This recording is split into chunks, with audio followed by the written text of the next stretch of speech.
नया चैप्टर शुरू करने जा रहे हैं, excretory products and there elimination.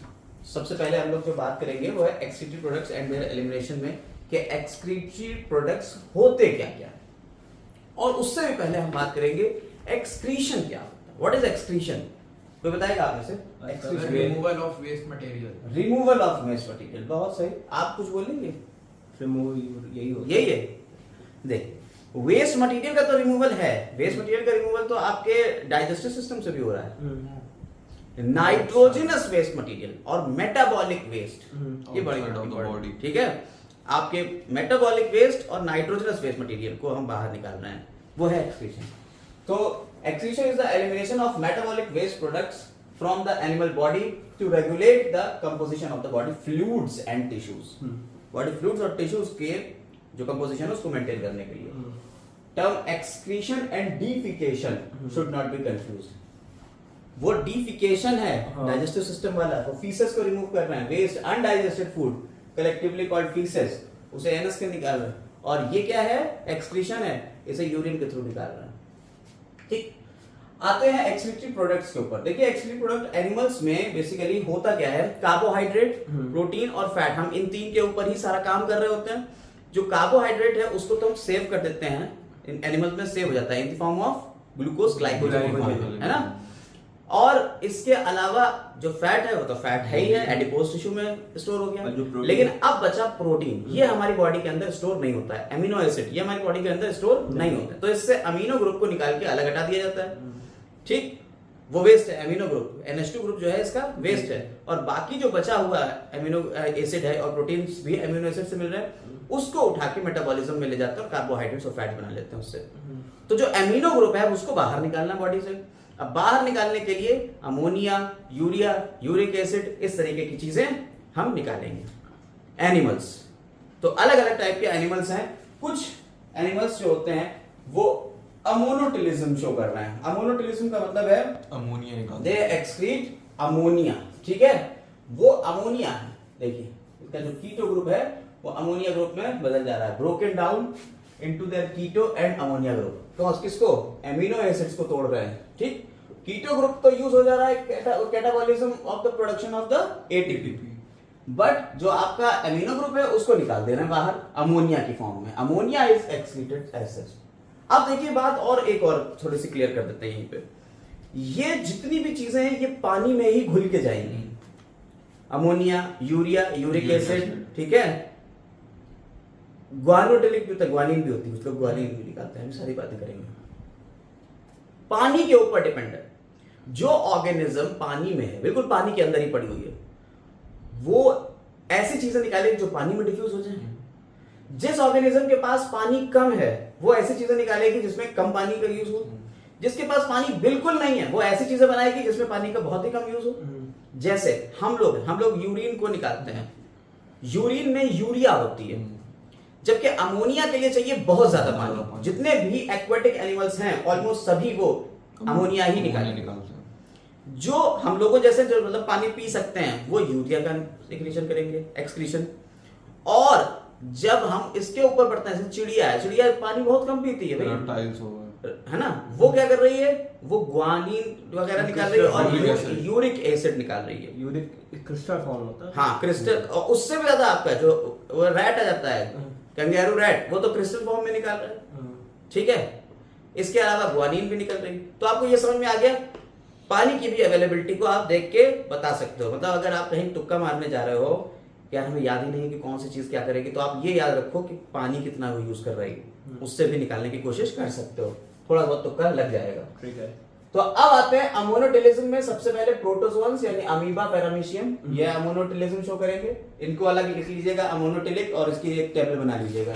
अमोनोटिलिक animals amoeba, paramecium, sponges में साइकॉन, निडेरियंस और सीलोट्रेट्स में hydra, liver fluke, tapeworm, ascaris, nereis, ठीक है। जितने आपकी शुरुआत से लेके आज फाइलम चल रहे हैं, earthworm, leech, most aquatic arthropod. Earthworm के ऊपर थोड़ा फोकस करेंगे, अभी नीचे अर्थवॉर्म का एक और नाम आएगा, फिर से आएगा। प्रॉन, एक्वेटिक मोलस्क लाइक पाइला, बोनी फिशेस, कार्टिलेजस नहीं, कार्टिलेजस इधर है, बोनी इधर है, बोनी फिशेस, ठीक है। एम्फीबियंस में आ जाता है टैडपोल और फ्रॉग, फ्रॉग का जो टैडपोल है, यानी frog in the form of tadpole पानी में रह रहा है, वो क्या निकाल रहा है? अमोनिया निकाल रहा है। टेल्ड एम्फीबियंस जैसे सैलमेंडर हो गया, और sir frog crocodile excrete ammonia, crocodile भी अमोनिया को एक्सक्रीट कर रहा है, ठीक है। Animals which excrete ammonia are called ammonotelic, excretion of ammonia is called ammonotelism, ये प्रोसेस अमोनोटिलिज्म कहलाएगा। अब आते हैं यूरियोटिलिज्म। देखिए यूरियो, यूरिको नहीं है, यूरियो, यूरिया निकालेंगे। क्या निकालेंगे? यूरिया, इसलिए ये यूरियोटिलिज्म है। आपने देखिए ऊपर देखा था अर्थवर्म, अर्थवर्म यहाँ पे भी है। अर्थवर्म बोथ होता है अमोनोटिलिक एंड यूरियोटिलिक, ठीक। तो ये यूरिया को एक्सक्रीट करेंगे, ठीक है। अब इसमें आ जाता है एग्जांपल में cartilaginous fishes like shark, ring, stingray, semi aquatic amphibians such as frogs. देखिए फ्रॉग यहाँ भी है, फ्रॉग यहाँ है in the form of tadpole, और ये फ्रॉग जो है पूरा है टोड। एक्वेटिक और semi aquatic reptiles like turtles, ऊपर रेप्टाइल था क्रोकोडाइल, क्रोकोडाइल क्या कर रहा है? अमोनिया। नीचे रेप्टाइल क्या कर रहे हैं? यूरियोटिलिज्म, ठीक है। Terrapins, alligators, man and all other mammals. Urea is less toxic and less soluble in water than ammonia, ठीक है। वो पानी में ज्यादा, अमोनिया ज्यादा सॉल्युबल थी इसलिए उसे प्योर पानी में निकाल दिया गया। ये कम सॉल्युबल थी, कम पानी के साथ में मिला के निकाल रहा है, ठीक है। Hence can stay for other mammals. कुछ मैमल्स के अंदर ये रुक भी जाती है। कुछ फिश होती हैं जो यूरिया को अपने अंदर रख लेती हैं। क्यों? पानी में है भाई, पानी में है, अपने अंदर सॉल्ट, अगर मान लो सॉल्टी वाटर में है, जब सॉल्टी वाटर में तो वो क्या करेंगे? वहां तो पानी ज्यादा है, हाइपरटोनिक है बाहर, अंदर हाइपरटोनिक हो गया, अंदर का पानी बाहर चला जाएगा, फिश तो मर जाएगी। तो क्या करते हैं वो यूरिया को अपने अंदर स्टोर भी करते हैं, इसलिए वो लिखा हुआ। कुछ अदर मैमल्स वगैरह में क्या होता है, ये स्टोर भी रहती है।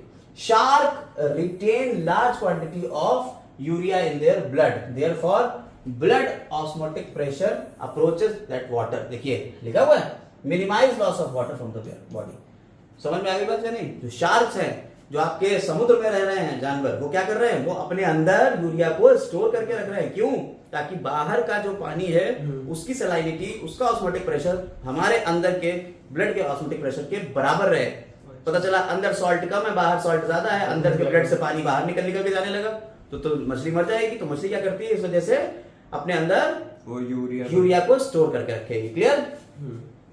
अब आते हैं यूरिकोटेलिज्म, यानी यूरिक एसिड को निकालने वाले। कौन? एग्जांपल्स देखिए, आपको सेट करना है सारे।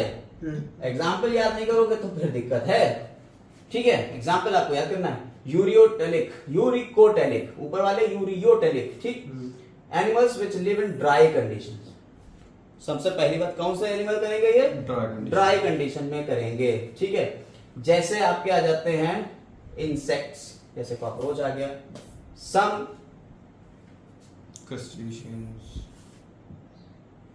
crustaceans, ठीक है, जैसे वुड लाउस, ठीक है, ये करेंगे। लैंड स्नेल्स करेंगे, ठीक है, और लैंड रेप्टाइल्स जैसे लिजार्ड और स्नेक्स करेंगे, ठीक है, और बर्ड्स करेंगी, ठीक है। The concentration of the uric acid is high in guano. देखिए जो आपकी बर्ड्स है उनका जो बीट होती है उसे क्या कह रहे हैं हम? गुआनो कह रहे हैं। वेस्ट मैटर ड्रॉप्ड बाय सी बर्ड्स, सी बर्ड्स यूज एज फर्टिलाइजर। जो सी बर्ड्स होती हैं, आपने कहा डक वगैरह है, ठीक है, डक नहीं, जो सी में रहती हैं वो वाली बर्ड्स, वो गुआनो कर रही हैं, ठीक। समझ में आ गई बात? Yes sir. आगे आते हैं amino group. Acid is commercially excreted from the guano, which is collected from the uninhabited marine और littoral parts, ठीक है, आइलैंड्स। उससे आप एक्सट्रैक्ट भी कर सकते हैं और उसको बेच सकते हैं, ठीक। आगे आते हैं, देखिए इसको कॉमन एक बना के दिया गया चार्ट, आप कॉमनली देख सकते हैं क्या होता है। सी प्रोटीन्स हैं वो टूटेंगे, अमीनो एसिड में आएंगे। न्यूक्लिक एसिड है वो नाइट्रोजनस बेस उसका जो निकलेगा वो यहाँ अमीनो ग्रुप बनाएगा। अब अमीनो ग्रुप जो होता है, अगर एक्वेटिक एनिमल्स हैं तो वो अमोनिया के फॉर्म में निकालेंगे। अगर मैमल्स में जैसे, ठीक है, एम्फीबियंस और ये क्या कर देंगे? ये यूरिया के फॉर्म में आ जाएंगे। बर्ड्स है, इंसेक्ट है, मेनी रेप्टाइल्स है, लैंड स्नेल्स है, वो यूरिक एसिड के फॉर्म में आ जाएंगे। इसके अलावा अभी मैंने आपको बताया कि अमीनोटिलिज्म, अमीनो एसिड्स की फॉर्म में निकाल देंगे, ठीक है, ठीक। तो यहां पे अमीनोटिलिज्म भी है। वो कौन है? याद रखिएगा, इनवर्टिब्रेट्स लाइक मोलस्क, इसमें यूनियो आ गया, लेमनिया आ गया एंड सम इकाइनोडर्म एस्टेरियास, ये कौन है, स्टारफिश, ठीक है। Excess amino acid as such, जो एक्सेस अमीनो एसिड को पूरा एसिड निकाल देंगे, ठीक। ग्वानोटिलिज्म, स्पाइडर्स जो होती हैं वो ग्वानोटिलिज्म, ग्वानीन को निकाल रहे हैं, ठीक। ये याद रखने वाला पॉइंट है। क्लियर हो गई मेरी बात? यहां से आपने ये पकड़ लिया कौन कौन क्या क्या करता है, ठीक, कौन कैसा है। अब इसको यहाँ कंपेयर दे दिया है, अमीनोटिलिज्म, यूरोटिलिज्म और यूरिकोटिलिज्म। ये एक्सक्रीट कर रहा है अमोनिया, ये एक्सक्रीट कर रहा है यूरिया, और ये यूरिक एसिड कर रहा है। इसके अलावा कंपेयर देखिए, the animals which excrete ammonia is called ammonotelic, इसमें एग्जांपल ये आ गए, ये यूरियोटिलिक है और ये यूरिकोटिलिक है एग्जांपल, ठीक है। एग्जांपल्स आ गए होंगे, सीधे सीधे यहाँ से एग्जांपल आपको रखना है। एग्जांपल्स बहुत इंपॉर्टेंट है, इसलिए आपको ये बात तो पता होना ही चाहिए। ये सारी बातें आपकी एनसीईआरटी में भी दी हुई है। हम लोग जरा सा एनसीईआरटी को देख लें। एनसीईआरटी में अब हम लोग आगे हैं, देखिए वो कह रहे हैं यहाँ सॉल्ट्स वगैरह है, ये सब बाहर निकालना है, मिनरल्स हैं, अमीनोटिलिक, यूरियोटिलिक, सब यहाँ दिया हुआ है, ठीक। आप याद कर लीजिएगा, इससे पूरा किंगडम के सारे दिए हैं, वो हमने एक साथ कंपाइल कर दिए। ह्यूमन एक्सक्रीटरी सिस्टम के ऊपर आ जाते हैं। जो हमारा ह्यूमन एक्सक्रीटरी सिस्टम है उसको अगर हम देखेंगे तो वो कैसा दिखता है, बहुत बढ़िया दिखता है। ये है हमारा ह्यूमन एक्सक्रीटरी सिस्टम। इसमें कितनी चीजें हैं, 2 किडनी है आपकी, 2 किडनी, और इन 2 किडनी से निकले हुए 2 यूरेटर, एक यूरिनरी ब्लैडर है और एक यूरेथ्रा है। ये आपका एक्सक्रीटरी सिस्टम पूरा है, ह्यूमन एक्सक्रीटरी सिस्टम। हमें यहाँ पे फोकस करना है। तो कितने हैं, 2 किडनी, 2 यूरेटर्स, एक यूरिनरी ब्लैडर और एक यूरेथ्रा। क्लियर? Yes sir. अब यहाँ पे थोड़े मेजरमेंट्स और इन डायमेंशंस की बात करके फिर हम वापस चलेंगे, इसको डिटेल में बात करेंगे। हमारी पहली बात कि जो किडनी है, एक पेयर होती है यूरेटर्स, ये सब kidneys are reddish brown bean shape structure होता है, situated between the levels of last thoracic and third lumbar vertebrae. कहां पे होती हैं, last thoracic and third lumbar vertebrae के लेवल्स में। यानी अगर हम देखें लास्ट थोरैसिक और लंबर, इनके बीच में ये आपकी किडनी पड़ी हुई, इनके लेवल्स पे। और किडनी को कवर करे हुए आपकी फ्लोटिंग वर्टिब्रे होती है, ठीक है, फ्लोटिंग रिब्स, ये फ्लोटिंग रिब्स हैं 11th और 12th पे। एब्डोमिनल कैविटी में है, डॉर्सल इनर वॉल के ऊपर चिपके हुए हैं, ठीक, डॉर्सल इनर वॉल जो पीछे वाली साइड है उस पे चिपके हुए हैं, ठीक। एब्डोमिनल यहाँ पे होते हैं पीछे की तरफ, और क्या। हर किडनी का जो मेजरमेंट्स है, मेजरमेंट देख लीजिए, 10 से 12 सेंटीमीटर इसकी जो है वो लेंथ है, और 5 से 7 सेंटीमीटर की इसकी विड्थ है, और 2 से 3 सेंटीमीटर की इसकी थिकनेस है, और वेट है 120 से 170 ग्राम का, ठीक। ये पॉइंट पकड़ लिया आपने। वेट कितना है, 120 से 170 ग्राम। दिमाग का वेट कितना होता है सर? 700 ग्राम। दिमाग 1400 ग्राम का होता है। हाँ 1400 आधा हो माफ कर दिया गलती से। ठीक है, अपना बता दिया। कोई बात नहीं है। तो अब यहाँ पे हम एक बात करने जा रहे हैं, थोड़ा सा किडनी को दिखाइए, ठीक है। किडनी का अगर आप स्ट्रक्चर देखें तो किडनी का स्ट्रक्चर कुछ इस तरीके से है, कुछ इस तरीके से बीन शेप स्ट्रक्चर होता है। ये जो पॉइंट है, ये पॉइंट इसको कह देते हैं हाइलस, ठीक है, या हाइलम। और इसके अंदर अब आपको फिर बता दें, किडनी 2 पार्ट में डिवाइड है, कॉर्टेक्स और मेडुला। ये कॉर्टेक्स रीजन हो गया बाहर वाला, अंदर वाला मेडुला रीजन, ये वाला पूरा मेडुला रीजन। लेकिन होता क्या है, ये मेडुला को धसा रहता है, कॉर्टेक्स रीजन जो है मेडुला के अंदर धसा रहता है, जिस वजह से ये पिरामिडल शेप हो जाता है इसका मेडुला। मेडुला कैसा हो गया इसका, पिरामिड। इन्हें हम मेडुलरी पिरामिड्स कह देते हैं। और रीनल कॉलम ऑफ बर्टेनी यहाँ पे आता है, कॉर्टेक्स का जो रीजन अंदर आया है उसे रीनल कॉलम ऑफ बर्टेनी कह दिया है, ठीक है। कोई दिक्कत इसमें? अब ये जो मेडुला, ये मेडुलरी पिरामिड हो गया एक, ये मेडुलरी पिरामिड 2, ये 3, ऐसे लगभग 16 होते हैं, ठीक। इनमें ये वाला पार्ट कहता है पैपिलरी रीजन। ये वाला पार्ट क्या कहलाता है, पैपिलरी रीजन। और इससे निकलने वाली एक छोटी सी ट्यूब है, उसे कह देते हैं माइनर कैलिक्स। उसे क्या कहते हैं, माइनर कैलिक्स। इसको सर इस तरीके देखिए ये ट्यूब बनी है, इसे माइनर कैलिक्स कह देते हैं। और ऐसी कई माइनर कैलिक्स मिलके पेल्विस बनाती है, एक मेजर कैलिक्स बनाती है, और फिर ये आगे यहाँ पे आके पेल्विस बनाता है। माइनर कैलिक्स ये हो गया, फिर ये 2-3 मिला के ये हो गया मेजर कैलिक्स, और फिर यहाँ आ जाएगा ये पेल्विस रीजन आ गया, ये वाला, ये पेल्विस रीजन, और फिर पेल्विस से यूरेटर कहता है। इधर क्या है, किडनी का काम क्या होता है, छानना, ब्लड को छानने का काम होता है किडनी का। यहाँ से रीनल आर्टरी और रीनल renal वेन, vein। ठीक है, रीनल आर्टरी ब्लड को लेके आएगी और रीनल ब्लड इससे निकाल के ले जाएगी, ठीक है, समझ में आ गई बातें? नहीं, आप अगर इसमें देखिए अपने एनसीईआरटी में बना हुआ तो आपको थोड़ा सा अच्छे से दिख जाएगा। यहाँ पे इसको देखिए, यहाँ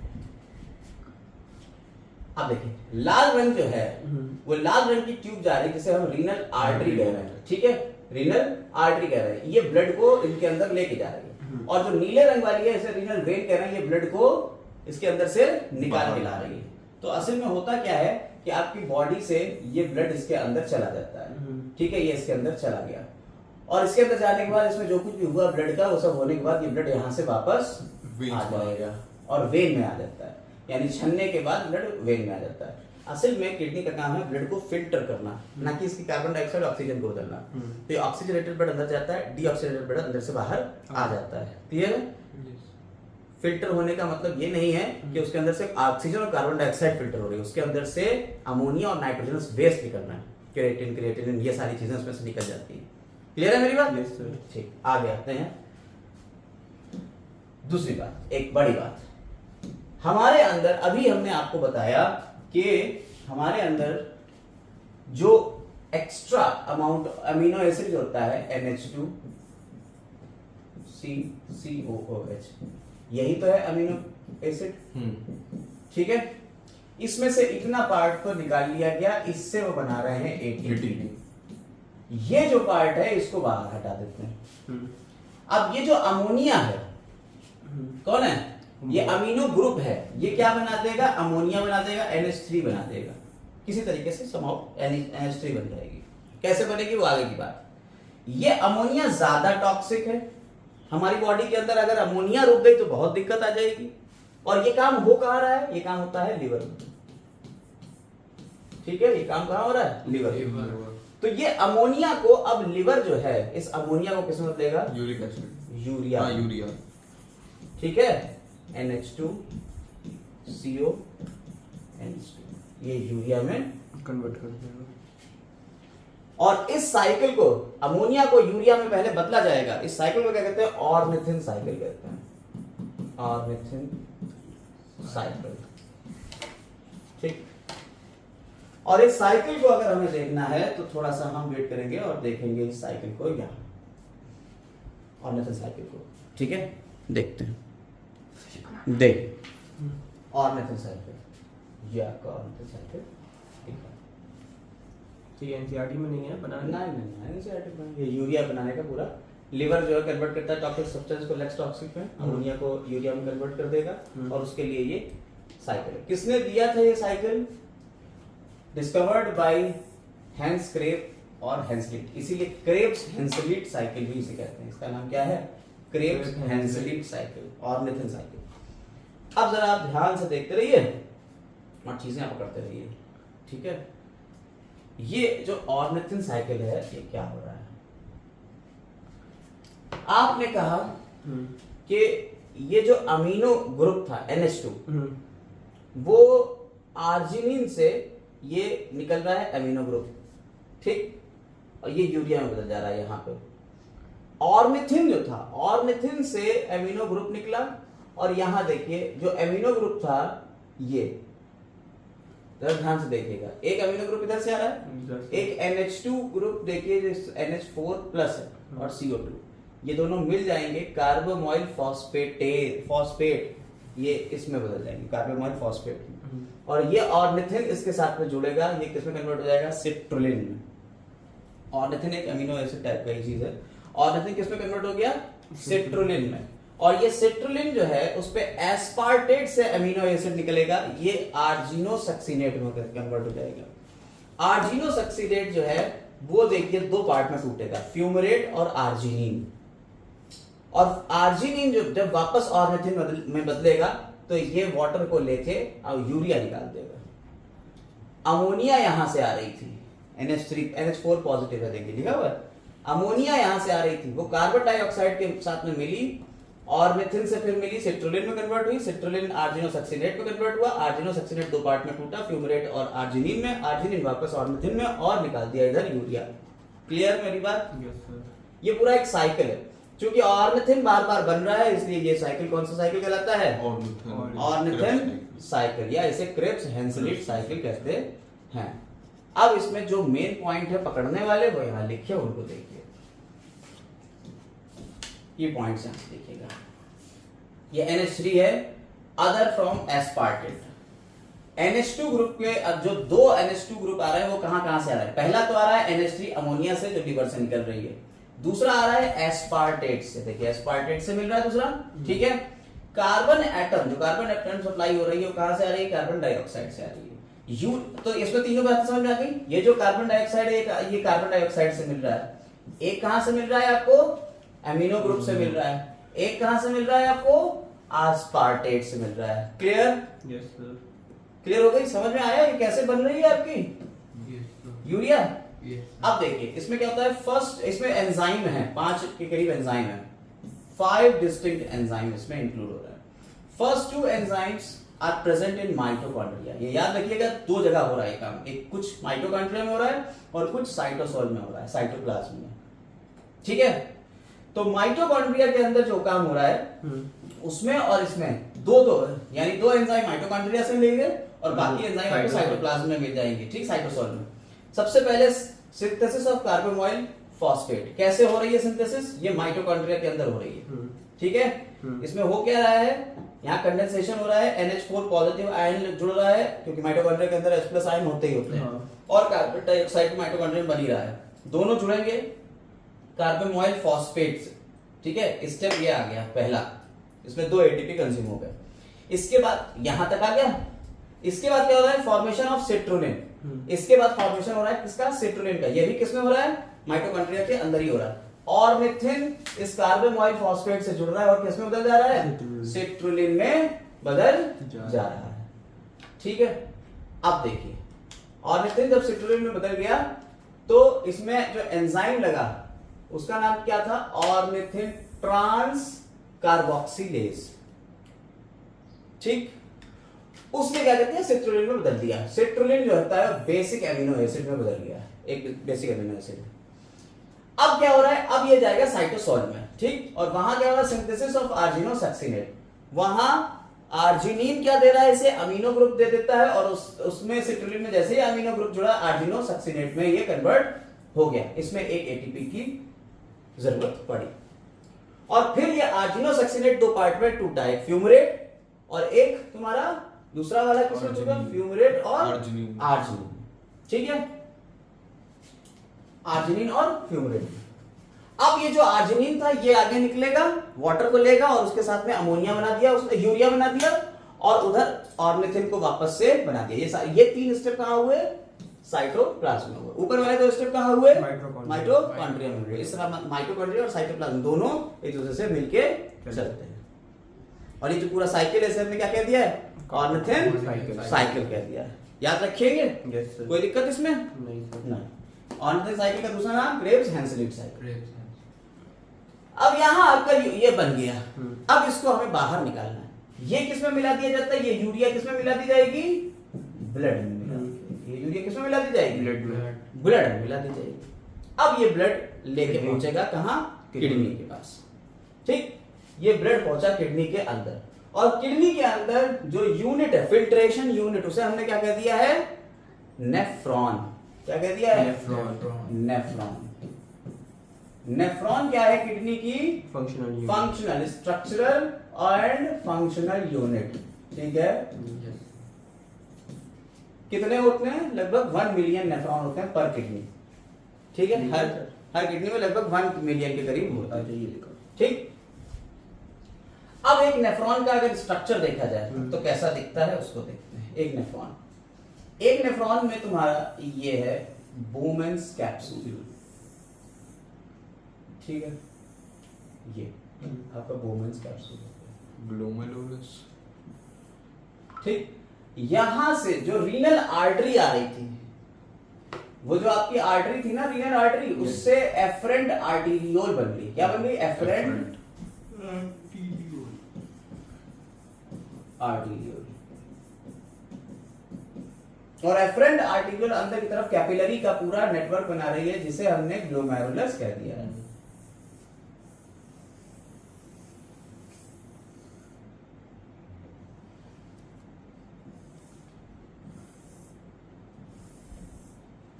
ठीक है, इसको हमने ग्लोमेरुलस।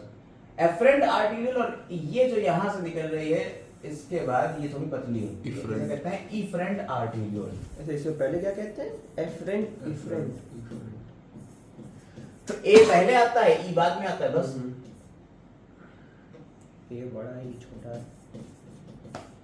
ठीक, समझ में आई बात? Yes sir. इधर ये जो कैप्सूल बन गया था और ये अंदर की तरफ क्या बन गया, इसे क्या कहते हैं हमने? ग्लोमेरुलस। और ये ऊपर वो बोमेंस कैप्सूल। और ये क्या है? बोमेंस कैप्सूल।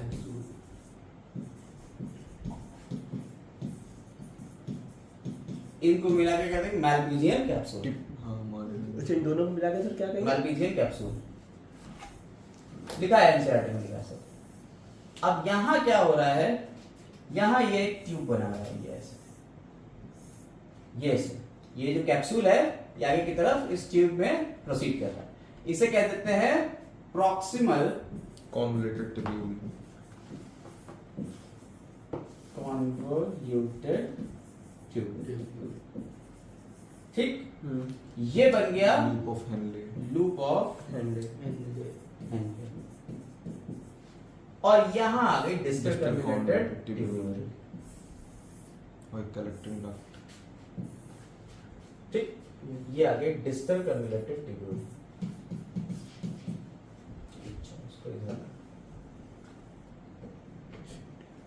डीसीटी लिख के दे रहा है बस।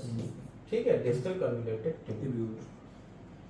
अब यहाँ ये है आपकी कलेक्टिंग डक्ट। ये एक नेफ्रॉन का डायग्राम है, इसमें कई कलेक्टिंग डक्ट आके इसमें जुड़ेंगी, और जब सारी कलेक्टिंग डक्ट जुड़ जाएगी तो उसे कहते हैं duct of Bellini. Duct of बैलिनी।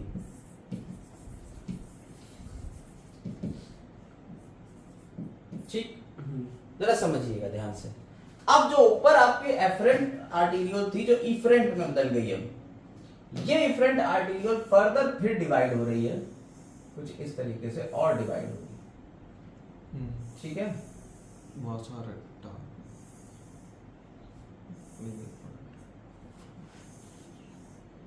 ये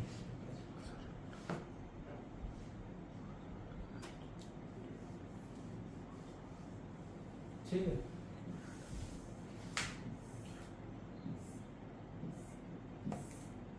और ये इस तरह से, ये ऐसे चलेगी। इसके ऊपर जो है ये कुछ इस तरीके से बिखरी हुई सी होगी। ठीक, लेकिन नीचे की तरफ क्या होगा, ये लूप ऑफ हेनले के बिल्कुल पैरेलल चलेगी। ठीक, और यहाँ सब जुड़ जाएंगे एक दूसरे से, यानी यहाँ से आएगा ब्लड कुछ पीछे कुछ आगे ऐसे इंटेंगल्ड होके एक दूसरे के आगे पीछे मुड़ के सब आ जाएगा। तो ये जो ग्रीन कलर से हमने बनाया है इसे कहते हैं पेरी ट्यूबुलर कैपिलरी नेटवर्क। इसे क्या कह देते हैं? Peri tubular capillary network. Peri tubular capillary network. और ये जो लूप ऑफ हेनले के पैरेलल चली है ये ट्यूब, इसे हमने कह दिया है वासा रेक्टा।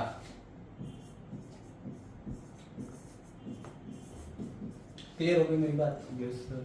और यहां से ये आगे की तरफ जब जुड़ रही है सारी ट्यूब्यूल्स, तो ये आगे जाएगी रीनल वेन्यूल और उससे रीनल वेन बना देगी। कहां जा रही है ये? Renal vein. और ये कहां से आई थी? Renal artery.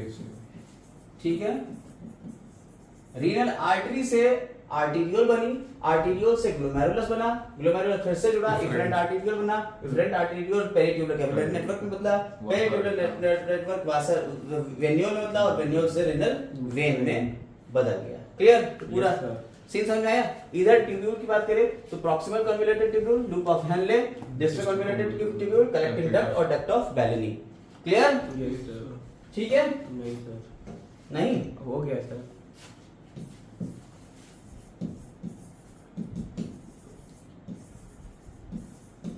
ये कौन है? नेफ्रॉन है। ये किसका स्ट्रक्चर है? नेफ्रॉन का। उधर वाली जो है वो डिक्रीजिंग है। यस, उधर वाली जो होगी वो डिक्रीजिंग में होगी। हाँ नहीं Descending- descending limb of loop of Henle, ascending limb of loop of Henle. वासा रेक्टा में ये वाला डिसेंडिंग होगा, ये असेंडिंग होगा। ये दोनों इसके Counter- अंदर, हाँ counter इसके current अंदर में जो जाएगा। पूरा जाएगा लिक्विड वो एक दूसरे के काउंटर करंट में होगा। इसका नीचे इसका ऊपर काउंटर करंट, इसमें नीचे इसका ऊपर काउंटर करंट। इस मैकेनिज्म को कहते हैं काउंटर करंट मैकेनिज्म, जिसकी वजह से कंसंट्रेशन होता है, यूरिन और ज्यादा कंसंट्रेटेड निकलती है। हमारी जो यूरिन निकलती है उसका पीएच लगभग 6 पॉइंट समथिंग होता है। जो हमारी यूरिन का पीएच 6 पॉइंट समथिंग आ रहा है वो क्यों आ रहा है? वो इसी वजह से आ रहा है, काउंटर करंट मैकेनिज्म की वजह से। ठीक है, कोई दिक्कत इसमें नहीं सर, नहीं है। आइए फिर हम लोग आगे बात कर लेते हैं। अब यहां तक जब आ ही गए हैं तो ये वाला पॉइंट जरा समझिएगा। ये जो आपका ग्लोमेरुलस है ये क्या है असल में? ये कैपिलरीज का नेटवर्क है। ये क्या है? कैपिलरीज हैं। ठीक है, आपको हम थोड़ा सा और डिटेल में इसको बता देते हैं। आपने क्या कहा? आपने कहा epithelial tissue, रीनल आर्टरी है, रीनल artery, आर्टरी। ठीक, रीनल आर्टरी से क्या बनाई आपने? एफरेंट arteriole, आर्टेरियल बनाई। एफरेंट आर्टेरियल्स ने Capillary। बना कैपिलरी नेटवर्क। ठीक है, कैपिलरी network, नेटवर्क, जिसे आपने क्या कह दिया है? glomerulus, glomerulus. फिर ये कैपिलरी नेटवर्क आगे फिर से जुड़ गया, Efferent। क्या बना? Efferent arteriole, arteriole. और फिर vasa, इसके बाद peri tubular capillary network, peri tubular, Tubular network, capillary network. जो vasa recta भी लिख दो साइड में, और इसी में ही एक नाम आएगा vasa recta, वासा रेक्टा। लो भाई, वासा रेक्टा। ठीक, फिर आएगा venule, ये बना देगा वेन्यूल। वेन्यूल से बन जाएगी रीनल vein, वेन। ये तो ब्लड का सर्कुलेशन हो गया, कोई दिक्कत नहीं। ये जो कैपिलरी नेटवर्क है, कैपिलरी में होती है एंडोथीलियम। कैपिलरी में क्या होती है? ध्यान रखिएगा, एंडोथीलियम। ये इसी को हम थोड़ा सा यहां दिखाना चाहेंगे। ये इस कैप्सूल के अंदर थी। ये कैपिलरी नेटवर्क कहां था? इस कैप्सूल के अंदर ही तो था ये गुच्छा। Yes, sir। हम इसके एक छोटे से पार्ट को फोकस कर रहे हैं। यहाँ पे एक छोटा सा पार्ट फोकस कर लेते हैं। ये मान लीजिए कैपिलरी का पार्ट। एंडोथीलियम की वजह से कंसंट्रेट जो साफ होगा वो रुक जाएगा। नहीं, ये एंडोथीलियम। उसका डिफ्यूजन होता ब्लड में टिश्यू और उसका हाँ हाँ हाँ। एंडोथेलियम में एपिथेलियल टिश्यूज होता और बीच में इसके है बेसमेंट बेसमेंट मेम्ब्रेन। मेम्ब्रेन, तो भाई वो वही डिफ्यूजन जो कंसंट्रेशन जिसकी कम और जो सबसे नीचे आपका है ये वाला पार्ट, रेड Epithelium। वाला, ये आपकी एपिथेलियम है। इसको हमें एपिथेलियम। हाँ, तो ये जो ब्लड कैपिलरीज हैं हम्म। यहाँ यहाँ और इस एपिथेलियम की जो सेल्स हैं, स्पेशल टाइप के सेल्स इन्हें कहते हैं पोडो, साइड्स, जिसकी वजह से यहाँ स्लिट पोर्स मिलेंगे आपको। ठीक है, समझ में आ गई बात है? नहीं, Yes. अभी हम लोग थ्योरेटिकल पूरा पढ़ेंगे, लेकिन आप ये समझिए यहाँ पे स्लिट पोर्स मिल रहे हैं। इसी में क्या मिलते हैं? Slit pores. अब यहां जब आपका देखिए, ये था सीन, ये पतली थी, ये मोटी थी, यहाँ पे ये सब पूरा था, एक ये पार्ट हमने इसका दिखा दिया। तो ब्लड यहां से आ रहा है, इस Pressure। कैपिलरीज में जा रहा है और यहां से यहां आ रहा है। तो यहाँ प्रेशर डिफरेंस आ रहा है। ये मोटा है, ये पतला पाइप है, बीच में प्रेशर डिफरेंस आ रहा है, जिसकी वजह से इस पे प्रेशर पड़ रहा है और ये प्रेशर से ये अंदर की तरफ छनने। डिफ्यूज हो रहा है, छन रहा है। और इसको कहते हैं अल्ट्रा फिल्ट्रेशन। इसे क्या बोल देते हैं? Ultrafiltration। यानी जो ब्लड इधर से आ रहा है, इस ब्लड में जो कुछ भी होगा वो पूरी तरह से यहाँ फिल्टर होके आ जाएगा, जो इसे छन सकता है कैपिलरीज से। इसलिए ये इतनी जगह पड़ी हुई है। अब इसी को आपकी एनसीईआरटी में लिखा है, हमारी बुक में भी इधर लिखा हुआ है, आपके पहले एनसीईआरटी में देख लेते हैं, थोड़ी सी बात है। मेडुलरी पिरामिड, कैलिक्स, अभी फिर से हम इसको एक बार डिस्कस करेंगे, अभी फिर से करेंगे, लेकिन थोड़ा सा हम इधर आते हैं। बोमेंस कैप्सूल ये हो गया, ठीक है। Proximal convoluted tubule, distal convoluted tubule, ये सब हो गई। अभी नेफ्रॉन के ऊपर फिर से आ रहे हैं। पहले हम आपको बस एक पॉइंट पकड़वा दें, उसके बाद फिर आ रहे हैं। यूनिट फॉर्मेशन में यहाँ पे आपकी 3 मेम्ब्रेन दी हुई है, ठीक है। कौन कौन सी दी हुई है? Endothelium, the epithelium of Bowman's capsule, basement membrane between these two layers, और the endothelium of glomerular blood vessel. Blood vessel. बोमेंस capsule की जो एपिथेलियम है उसकी सेल्स को क्या कह दिया है? पोडोसाइट्स हैं, और यहाँ इंट्रिकेट स्पेस बनाती है जिसे क्या कहते हैं? स्लिट पोर कहते हैं। पॉइंट समझ में आ गया सारे? Yes sir. ठीक है, कोई दिक्कत इसमें नहीं है? नहीं सर। ठीक, अब वापस में जा रहे हैं। ये पॉइंट हमने पकड़ा दिया आपको ताकि जब जब हम डिस्कशन कर रहे हैं डायग्राम का, वहां पे इसके ऊपर सारी बातें हो जाए। ठीक, कोई दिक्कत? और जो फिल्ट्रेशन हो रहा है कितना हो रहा है? ऑन एन एवरेज कितना होता है? इतना फिल्टर होता है बाय किडनी पर मिनट, इतना फिल्टर हो जाता है पर मिनट। कितना? 1100 से 1200 ml फिल्टर हो जाता है ब्लड पर मिनट, किडनी में फिल्टर हो जाता है ऊपर से नीचे। 1/5 ऑफ द ब्लड। हाँ, जो 1/5 है ब्लड का। ठीक, 3 लेयर समझ में आ गई कौन कौन सी हैं, किस किस की हैं, नाम हमने लिख दिए हैं। आ जाते हैं वापस, अब वापस आ जाते हैं, कहीं नहीं जाना है हम लोग, वापस आ रहे हैं फिर से वहीं पढ़ाई पे जाते हैं। ये जो हमारा पीछे की तरफ हमने नेफ्रॉन बनाया है, ये नेफ्रॉन कहाँ होंगे आपके? ये नेफ्रॉन आपको किडनी में देखने को मिलते हैं। ये है हमारी किडनी, इस किडनी में नेफ्रॉन यहाँ पे आपको देखने को मिलते हैं। ये जो आपको लाइनें दिख रही है ना, ये है नेफ्रॉन्स। किडनी का तो स्ट्रक्चर ही चल रहा था अभी, तो किडनी के स्ट्रक्चर के ऊपर है। किडनी के लिए वर्ड रीनल यूज होता है, जैसे हमने आपको पल्मो वर्ड यूज कराया था लंग्स के लिए, किडनी के लिए रीनल यूज होगा। तो किडनी के ऊपर एक कैप्सूल होता है जिसे रीनल कैप्सूल कहते हैं, रीनल कैप्सूल कहते हैं। इसके ऊपर फिर और फैट की कुशन कवरिंग होगी, अभी सारी बातें कर देंगे, सारी लिखी हुई आपको दिखा देंगे। लेकिन ये समझ में आ गया किडनी में बाहर का रीजन कौन सा है? ये कॉर्टेक्स है। अंदर ये क्या है? मेडुलरी पिरामिड्स हो गए। ठीक है, मेडुलरी पिरामिड। एक जक्स्टा मेडुलरी रे का एक मिनट आता है कुछ। ठीक है, अब यहां जो आपके ये कौन है? नेफ्रॉन्स। और एक नेफ्रॉन का स्ट्रक्चर हम बना के दिखाएं आपको कैसे दिख रहा है। देखिए यस सर। देखिए आपको अगर ये मेडुला ऐसे दिख रहा है तो इसमें नेफ्रॉन यहां पे होगा, कलर चेंज कर लेते हैं, ये नेफ्रॉन, यही नेफ्रॉन होगा जी। ठीक,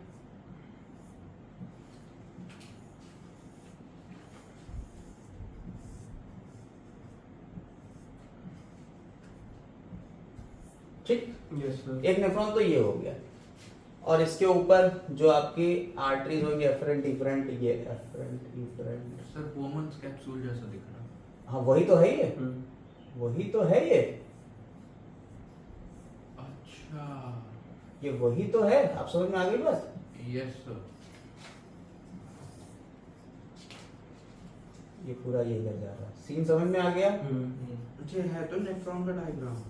हाँ वही जो आपने लूप ऑफ हेनले वगैरह बताया था। हाँ ठीक है, ये इस तरीके से जा रहा है, हम ज्यादा ऐसे नहीं बना रहे, ये इधर चला। ठीक, अब हम दूसरा नेफ्रॉन बनाने जा रहे हैं। अब हम क्या बनाने जा रहे हैं? दूसरा एक और नेफ्रॉन बनाने जा रहे हैं। इस नेफ्रॉन में और इस नेफ्रॉन में जरा डिफरेंस देखिएगा।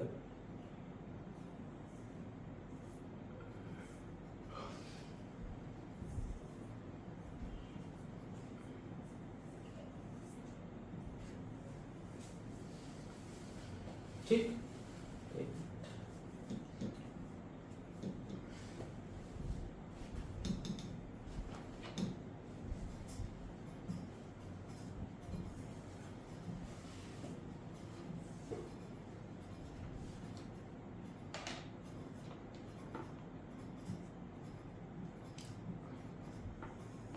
ठीक है, आप इसमें और इसमें साफ क्लियर डिफरेंस देख सकते हो। ये वाला नेफ्रॉन जो है इसका लूप ऑफ हेनले बहुत छोटा है, इसका लूप ऑफ हेनले बहुत ज्यादा है। ये नेफ्रॉन का मोस्ट ऑफ द पार्ट इसका बाहर कॉर्टेक्स रीजन में है और इसका ज्यादातर पार्ट मेडुला रीजन में। तो इस वजह से नेफ्रॉन दो टाइप के हो गए। एक तो हो गए कॉर्टिकल नेफ्रॉन। कॉर्टिकल नेफ्रॉन वो होते हैं जिनमें मोस्ट ऑफ द पार्ट इनका बाहर होता है, इन्हें क्या कहते हैं? कॉर्टिकल नेफ्रॉन टू टाइप्स के होते हैं। नेफ्रॉन।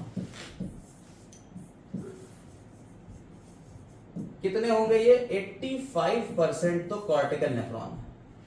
दूसरे नेफ्रॉन जो अंदर की तरफ धसे हुए हैं, मेडुला रीजन में जा रहे हैं, इन्हें कह देते हैं जक्स्टा मेड्यूलरी नेफ्रॉन। ये कितने होते हैं? लगभग 15% होते हैं। मेन काम जक्स्टा मेडुलरी नेफ्रॉन का ही है, यही वाटर का फिल्टर करेंगे। तो ये अब अगर आप कॉर्टिकल वाले देखिए- क्या करते हैं? हाँ, कॉर्टिकल वाले क्या करते हैं? कॉर्टिकल नेफ्रॉन मतलब रोल तो वो भी प्ले करेंगे, लेकिन मेन रोल इनका होगा। ये कॉर्टिकल नेफ्रॉन और देखिए जक्स्टा मेडुलर नेफ्रॉन, ये सारे कहां मिल रहे हैं आपको? इसी रीजन में तो मिल रहे हैं, ये सारे यही तो लाइनें दिख रही हैं। और ये जो ट्यूब है, इसे हमने क्या कह दिया है? Collecting duct. ठीक है, यस सर। और कलेक्टिंग डक्ट ऐसे ही इधर से और आ रही होंगी, कई कलेक्टिंग डक्ट यहां पे आके मिलेंगी, कई कलेक्टिंग डक्ट। जब बहुत सारी कलेक्टिंग डक्ट एक दूसरे से मिल जाएंगी, उसे हमने क्या कह दिया? Duct of Bellini. यही है वो डक्ट ऑफ बेलिनी। और यहां पे जो रीजन आपका मेडुला का रीजन है, ये वाला, यहां से डक्ट ऑफ बेलिनी अंदर निकलेगी। इस रीजन को कह देते हैं रीनल कैलिक्स पेल्विस। हाँ पेल्विस नहीं पेल्विस नहीं पेल्विस तो उधर- पेपिला। पेपिला रीनल एक मिनट यहाँ पे क्यों बना होगा? नहीं तो इसमें नहीं, अच्छा इसमें अरे यार यहाँ होगा ना, तो सारी चीजें इसमें दी हुई हैं, एक एक पॉइंट थोड़ा सा देखने वाला है, एक एक चीज यहाँ आपको मिलेगी। किडनी का डायग्राम,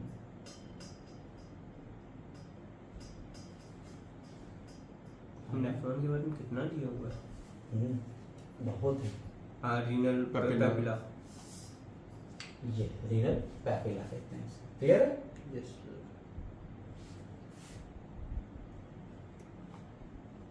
तो ये वाला पॉइंट आपका रीनल पेपिला कहलाता है।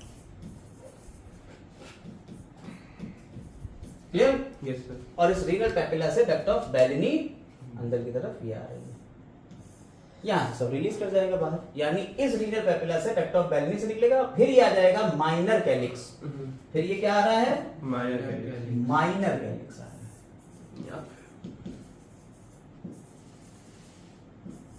ठीक, माइनर कैलिक्स देखिए, एक ये माइनर कैलिक्स, एक ये माइनर कैलिक्स, ये दोनों यहां पे आके जुड़ रहे हैं, इसे क्या कह दिया हमने? Major calyx. फिर ये सारे मेजर कैलिक्स एक साथ जुड़ जाएंगे, इसको कह दिया हमने पेल्विस। सर मतलब दो मेजर कैलिक्स, मतलब वो एक दो नहीं, देखिए अब हम आपको इस डायग्राम के थ्रू यहाँ थोड़ा साफ बना हुआ डायग्राम है, इसको देखिए। ये माइनर कैलिक्स दिख रहे हैं आपको, ये कई माइनर कैलिक्स देखिए, दो माइनर कैलिक्स मिले या तीन माइनर कैलिक्स मिले, क्या बन गया? Major calyx. एक मेजर कैलिक्स, दो मेजर कैलिक्स, तीन मेजर कैलिक्स मिलके क्या बन गया? रीनल पेल्विस में आ रहा है। Okay sir. क्लियर है? Yes sir. डायग्राम साफ साफ आ गया ये। Yes sir. अब इसको देखिए, यहाँ पे रीनल कैप्सूल आ गया, फिर उसके बाद आपके एडिपोज टिश्यू हो गया, रीनल फेसिया, ये वाली लाइन रीनल फेसिया कहलाई। तो ये क्या होता है? ये प्रोटेक्ट करता है, किडनी को बचाता है। ये जो लाइनें आपको दिख रही है, लाइनें तो आपको पता ही है, मेडुलरी पिरामिड्स है, इन्हें पिरामिड कह दिया है। और इसके अंदर आपके कौन है? नेफ्रॉन।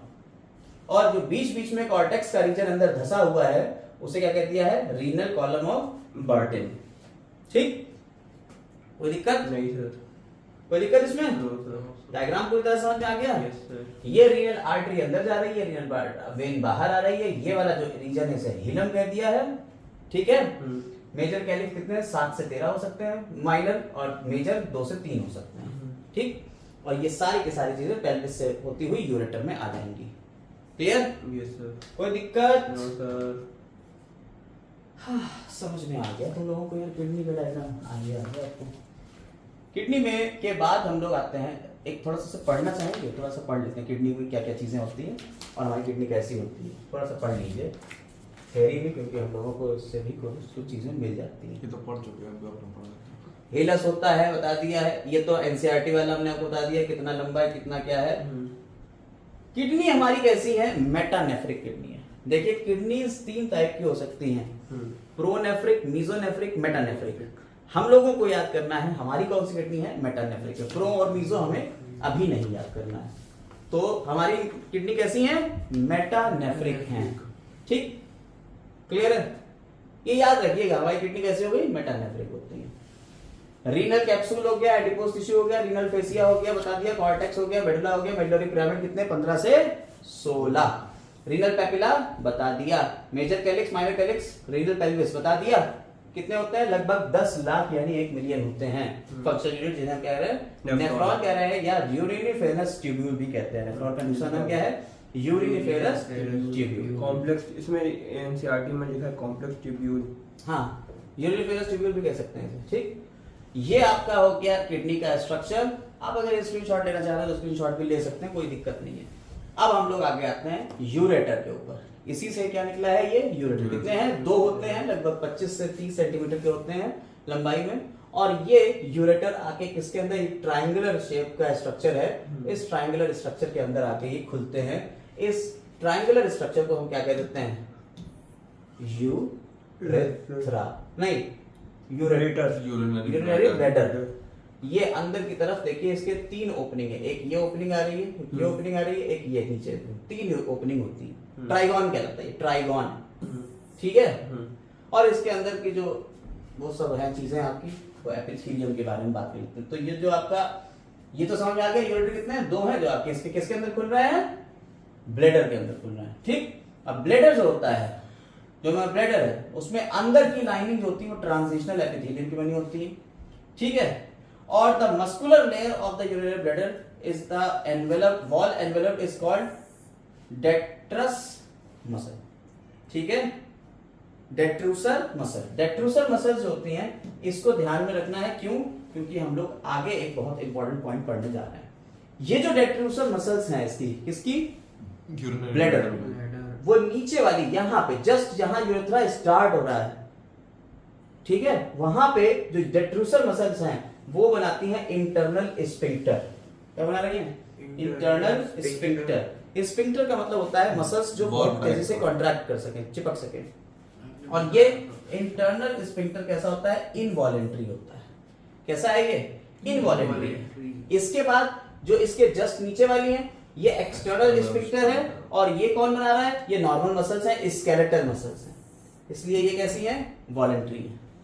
तो जब हमें यूरिनेशन, जब पूरा ये भर जाएगा, ठीक है, ये पूरा ब्लैडर भर जाता है, कितने में? लगभग 1.5 लीटर तक आता है। जब पूरा ब्लैडर भर जाता है तो बहुत तेज आती है, मैडम में आई गो टू, ठीक है, रोक नहीं पा रहे होते हैं, यानी हम जोर लगाते हैं तो ये वाला तो अपने आप ही खुल जाएगा, क्योंकि ये इंटरनल स्फिंक्टर है, इनवॉलेंट्री है, हमारे कंट्रोल में नहीं है, तो खुल जाएगा।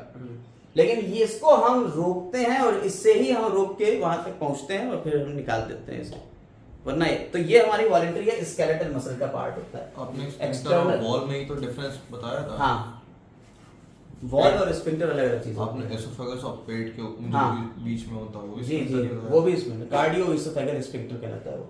यहाँ फिलहाल आपको इंटरनल स्फिंक्टर और एक्सटर्नल स्फिंक्टर समझ में आ गया। इंटरनल स्फिंक्टर इनवॉलेंट्री है, एक्सटर्नल स्फिंक्टर वॉलेंट्री है। इंटरनल स्फिंक्टर जो बना हुआ है वो डेट्रूसर मसल्स का बना हुआ है, और एक्सटर्नल स्फिंक्टर किसका बना हुआ है? स्केलेटल मसल का बना हुआ है। और सिंपैथेटिक और पैरासिम्पैथेटिक नर्वस सिस्टम से ये कंट्रोल हो रहा है, ठीक। Yes sir. आते हैं आगे नेफ्रॉन के ऊपर। यूरेथ्रा हमने आपको बता दिया, यूरेथ्रा तो पता ही है, लड़कों में ज्यादा लंबा, फीमेल्स में छोटा होता है, ठीक है। मेल यूरेथ्रा, फीमेल यूरेथ्रा यहाँ दिखा हुआ है, 20 सेंटीमीटर होता है, फीमेल में 4 सेंटीमीटर होता है। 3 रीजन है, प्रोस्टैटिक, मेम्ब्रेनस और पेनाइल, और यहाँ पे कोई रीजन नहीं होते हैं, ठीक है। आउटर टिप जो होती है पेनिस के अंदर होती है, और यूरोजेनाइटल एपर्चर, और यहाँ पे वो एज अ यूरिनोजेनाइटल एपर्चर, यहाँ पे यूरिन और जेनाइटल यानी सीमेन भी निकलेगा। यहाँ अलग अलग ओपनिंग है इसकी, वेजाइनल एपर्चर कहलाता है, ठीक है। बोथ यूरिन और सीमेन यहाँ निकलेगा, और यहाँ खाली यूरिन निकलेगा, ठीक। नेफ्रॉन्स की बात करी जाए तो नेफ्रॉन जो होते हैं वो स्ट्रक्चरल और फंक्शनल यूनिट है किडनी की, लगभग 10 लाख यानी 1 मिलियन होते हैं। यूरिनोफेरस ट्यूब्यूल्स भी कहते हैं इसको।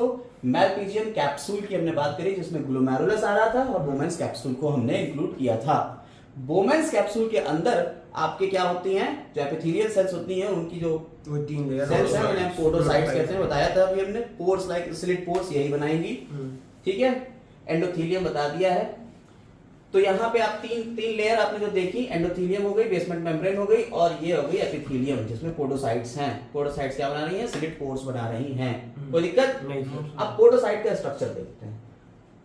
यहाँ पे पोडोसाइट का स्ट्रक्चर आ गई है, आप ध्यान से देखिए। ये आपको ग्लोमेरुलर बोमेंस कैप्सूल में मिल रहा है, ठीक है। एंडोथेलियम ग्लोमेरुलस की मिल रही है, फिर बेसमेंट मेम्ब्रेन मिल रही है, फिर ये आपकी एपिथेलियम मिल रही है, ठीक है। ये पोडोसाइट्स हैं, बीच बीच में स्लिट पोर्स बना रही है। पोडोसाइट का स्ट्रक्चर ये आपको दिख रहा है, कुछ इस तरीके से हो रहा है। इसमें फिंगर लाइक स्ट्रक्चर है, जब ये एक दूसरे से जुड़ेंगे तो बीच बीच में पोर्स बन जाएंगे, इसीलिए इसका नाम क्या बना दिया, पोडोसाइट रख दिया, ठीक। आते हैं इसके ऊपर, एक नेफ्रॉन के ऊपर। बता हम सब कुछ चुके हैं, बना बनाया आप देख लीजिए। क्या है आपको यहां मिल रहा है, क्या गोमेंस कैप्सूल और ग्लोमेरुलस। गोमेंस कैप्सूल और ग्लोमेरुलस को मिला के क्या बना दिया है, मैल्पीजियन कॉर्पसल बना दिया, ठीक है। कोई दिक्कत इसमें नहीं। ध्यान से देखते रहिएगा, एक एक पॉइंट को हम लोग यहाँ पे डिस्कस करना है। तो यहाँ पे आपका ये ग्लोमेरुलस हो गया, ये वाला पार्ट, ठीक है। फिर ये आपका गोमेंस कैप्सूल हो गया, ये सॉरी ये गोमेंस कैप्सूल, ये ग्लोमेरुलस हो गया। ये एफरेंट आर्टेरियोल आ रही है, यहां से इफरेंट निकल रही है। ये पेरीट्यूबुलर कन्वोल्यूटेड ट्यूबुल्स आ गई हैं इसके आसपास, देखिए फैली हुई। और ये जो आ रही है ट्यूब, इसको फोकस करिए, ये वाली ट्यूब प्रॉक्सिमल, इसे प्रॉक्सिमल कन्वोल्यूटेड ट्यूबुल कहते हैं, ठीक है। और ये जो पतली से पार्ट में जा रही है, इसे क्या कहते हैं हमने, descending limb of loop of Henley. और ये लूप ऑफ हेनले नीचे की तरफ जा रहा है, यू शेप स्ट्रक्चर जी, ये यहां तक जाएगा और इस तरीके से ऊपर उठेगा, इसे कह देंगे ये ascending limb of loop of Henley. और फिर ये यहां से जा रहा है, इसे कह देते हैं क्या, डिस्टल कन्वोल्यूटेड ट्यूब्यूल। ये आपको मिल गई डिस्टल कन्वोल्यूटेड ट्यूब्यूल। और फिर ये किसमें आ रही, कलेक्टिंग डक्ट में आ रही है। और कलेक्टिंग डक्ट कहां जा रही है, डक्ट ऑफ बैली, ठीक है। कोई दिक्कत इसमें, सारी चीजें आपको मिल गई।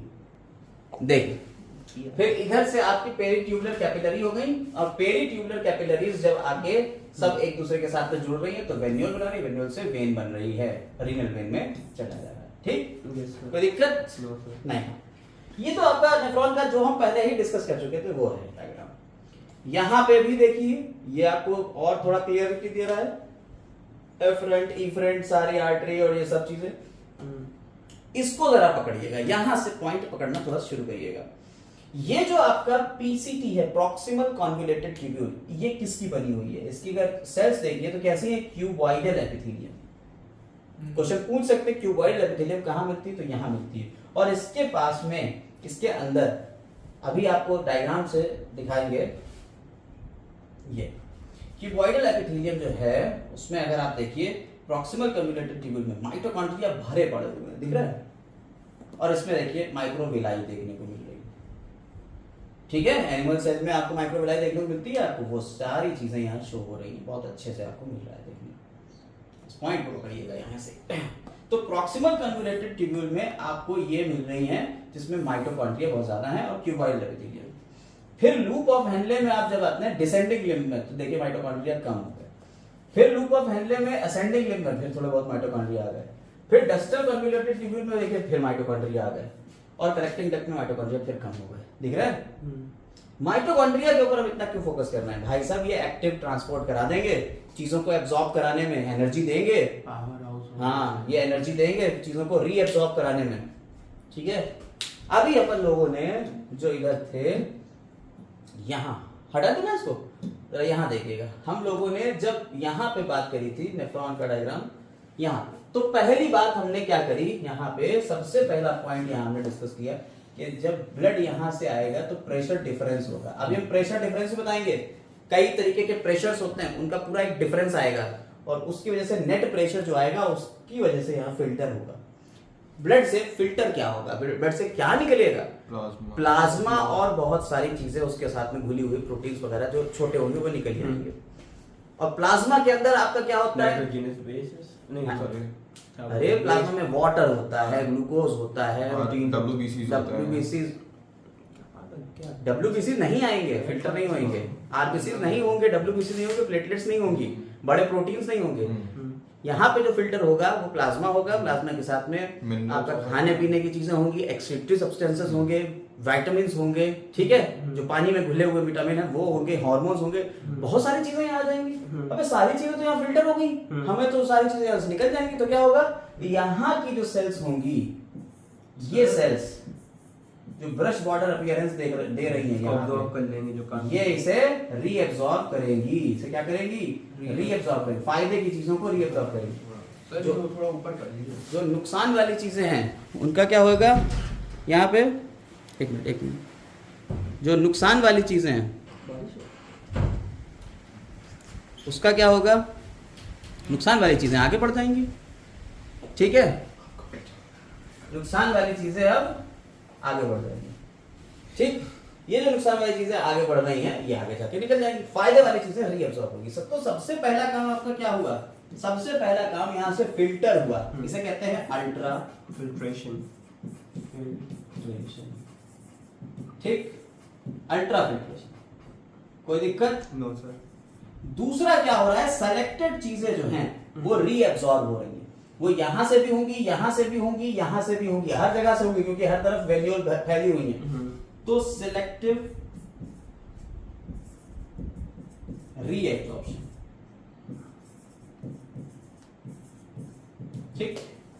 क्या ब्लड रुक रहा है क्या, ब्लड तो आगे बढ़ जा रहा है, तो बहुत सारा इसमें एक्सेप्टिव प्रोडक्ट आगे भी तो चला गया होगा, यहां आ गया होगा एक्सेप्टिव प्रोडक्ट, है ना। Yes, sir. इस एक्सेप्टिव प्रोडक्ट को डायरेक्ट यहां से ही इसमें सिक्रेट करा दिया जाता है, इसे क्या कहते हैं, ट्यूबुलर सिक्रेशन, ट्यूबुलर सिक्रेशन। और इससे बनता है तुम्हारा यूरिन पूरी तरह से, जो आगे जो यह निकल के आएगा वो होगा यूरिन। तो ये यूरिन फॉर्मेशन के 3 स्टेप होते हैं। Yes sir. यूरिन फॉर्मेशन के 3 स्टेप हो गए, कौन कौन से, पहला अल्ट्रा फिल्ट्रेशन, सिलेक्टिव रीअब्सॉर्प्शन और tubular secretion. Clear? Yes sir. अब हम लोग फिर से आ जाते हैं वहीं पे और देखते हैं कैसे कैसे क्या हो रहा है। इससे पहले कि हम ये देखें, हम अपनी एनसीईआरटी में एक पॉइंट पकड़ेंगे, ये जो हमारे ट्यूब्स है ना, ये काम क्या क्या कर रहे हैं, कैसे कैसे कर रहे हैं, उसके ऊपर थोड़ा सा काम करेंगे। देखिए सबसे पहले आपको हमने बता दिया यहाँ जोन होते हैं, ये सारी चीजें हमने बता दी थी, पिरामिड्स होते हैं, कॉर्टेक्स होता है, और यहाँ पे आपके लिखे हुए हैं 2 तरीके के नेफ्रॉन्स। कौन कौन से नेफ्रॉन है, कौन कौन से नेफ्रॉन बताए हमने सर? 2 टाइप से, कॉर्टिकल हाँ। और दूसरा वाला है जस्टा मेडुलरी नेफ्रॉन। तो यहाँ पे कॉर्टिकल नेफ्रॉन आ गया, फिर जस्टा मेडुलरी नेफ्रॉन आ गया। 2 तरीके के नेफ्रॉन आपको यहाँ देखने को मिल जाएंगे। मिल रहे हैं एनसीईआरटी में, ठीक है। ये जो डायग्राम बना है इसके पड़ोस में यहाँ लिखे हुए हैं, ठीक। इसके बाद हमने कैपिलरी का नेटवर्क बताया, यू शेप वासा रेक्टा भी बता दी। अब यूरिन फॉर्मेशन में पहला स्टेप तो हो गया हमारा क्या, अल्ट्रा फिल्ट्रेशन, ये हम बता चुके हैं। Yes sir. यहाँ से पूरा आप पढ़ लेंगे, बेसमेंट मेम्ब्रेन है, ये सारी चीजें हैं, अल्ट्रा फिल्ट्रेशन हो गया। दूसरा है, अब जो अल्ट्रा फिल्ट्रेशन है वहां फिल्ट्रेशन के प्रेशर पड़ेगा ना, उसी वजह से फिल्ट्रेशन हो रहा है। कितना होता है ग्लोमेरुलर फिल्ट्रेशन रेट, जीएफआर कहते हैं इसे, जो ग्लोमेरुलर से फिल्ट्रेट आ रहा है उसका रेट कितनी देर में कितना हो रहा है, 125 पर मिनट, 125 ml पर मिनट के हिसाब से ये फिल्टर हो रहा है, यानी 180 लीटर पर डे के हिसाब से ये फिल्टर कर दे रहा है। इतना तो ब्लड नहीं होता जितना ये फिल्टर कर देता 5 है, लीटर ब्लड होता है, उसी को सर्कुलेट करता रहता है वापस, ठीक है। तो इसका मतलब है ये वापस भी तो जाएगा, जब वापस जाएगा तो क्या होगा, रीअब्सॉर्प्शन करेगा, ठीक है। इस तरह से रीअब्सॉर्प्शन होता है। और इसके लिए स्पेशल टाइप का अरेंजमेंट है जिसे कहते हैं जेजीए, जक्स्टा ग्लोमेरुलर अपरेटस। इसके पूरी मैकेनिज्म के लिए एक मैकेनिज्म है बनी हुई, उसे कहते हैं जक्स्टा ग्लोमेरुलर अपरेटस। अभी हम देखेंगे उसको, इसको हम यहाँ पे इतने पॉइंट को हम रोक रहे हैं, आगे बढ़ते हैं। कंपोजिशन जो वॉल्यूम का है वो वापस से 1.5 लीटर तक जो है यूरिन का फॉर्मेशन हो जाता है पर डे। तो रीअब्सॉर्प्शन भी हो रहा होगा, सिलेक्टिव रीअब्सॉर्प्शन होता है, और फिर लास्ट में ट्यूबुलर सिक्रेशन होता है, ठीक है।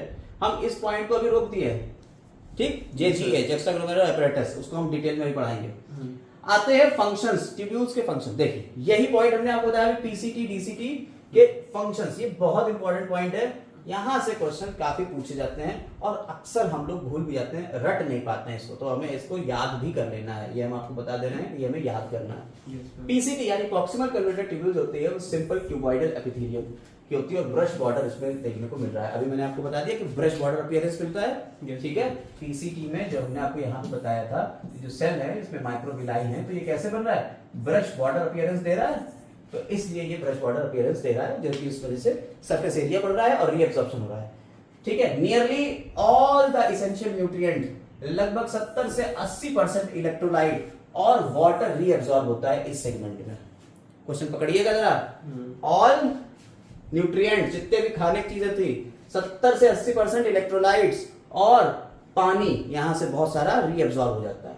PCT also help in maintaining pH PCT का दूसरा काम क्या है, कि पीएच को बनाएगा, आयनिक बैलेंस बनाएगा बॉडी का, और सेलेक्टिव सिक्रीशन भी यहां से होगा। किसका होगा सेलेक्टिव सिक्रीशन, ये पॉइंट पकड़िएगा, किसको निकालेगा, हाइड्रोजन। ये हाइड्रोजन आयन को निकालेगा, अमोनिया को निकालेगा फिल्ट्रेट में, And ठीक है। absorption. और रीएब्जॉर्प्शन किसका करेगा, ये CO3 HCO3 बाइकार्बोनेट आयन का क्या कर लेगा, रीएब्जॉर्प्शन कर लेगा। क्लियर है, कोई दिक्कत? नहीं सर। पीसीटी का काम पूरी तरह समझ में आ गया। ये किस चीज को रीएब्जॉर्ब करेगा, किस चीज को सेलेक्टिवली रीएब्जॉर्प्शन, और किस चीज का सिक्रीशन करेगा, ट्यूबुलर सिक्रीशन। ठीक, कोई दिक्कत इसमें नहीं, सर। नहीं।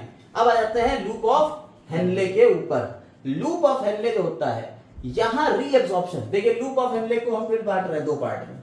आपने कहा पीसीटी से जो लूप ऑफ हेनले निकला है वो ये है, लूप ऑफ हेनले यही तो है।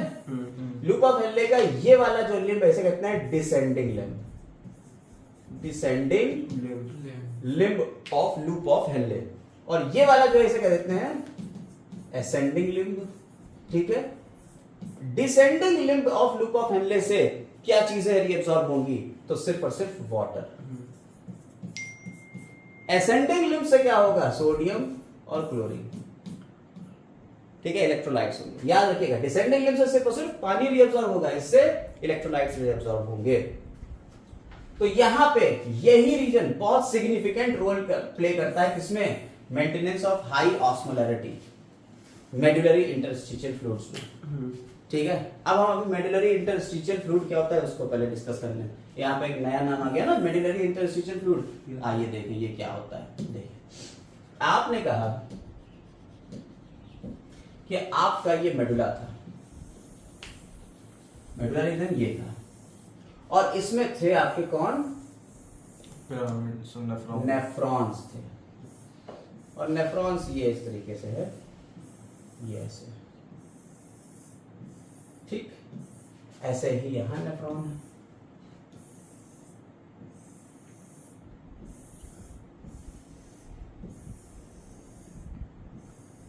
ठीक, ऐसे नेफ्रॉन, ये सब नेफ्रॉन है। तो नेफ्रॉन्स के बीच का जो स्पेस छूटा रह गया, ये वाला जो स्पेस बीच में छूटा रह गया, ये मेडुलरी इंटरस्टिशियल, इस स्पेस को हमने क्या कह दिया, ये मेडुलरी इंटरस्टिशियल। स्पेस। इस स्पेस में भी तो भैया ऑस्मोलैरिटी होगी, पानी वगैरह होगा, इसमें नहीं होगा, होगा। Yes sir. तो उसकी ऑस्मोलैरिटी को कौन मेंटेन कर रहा है, इंटरस्टिशियल फ्लूइड। ना ना, हाँ वो तो फ्लूइड है ही है, हाँ। वो उसकी ऑस्मोलैरिटी को कौन मेंटेन कर रहा है, loop of Henle. Loop of Henley और वासा रेक्टा ये काम कर रहे हैं। क्लियर है। Yes. तो इसके अंदर जो इंटरस्टिशियल फ्लूइड है, ये येलो कलर का जो है, इसे क्या कह देते हैं, इंटरस्टिशियल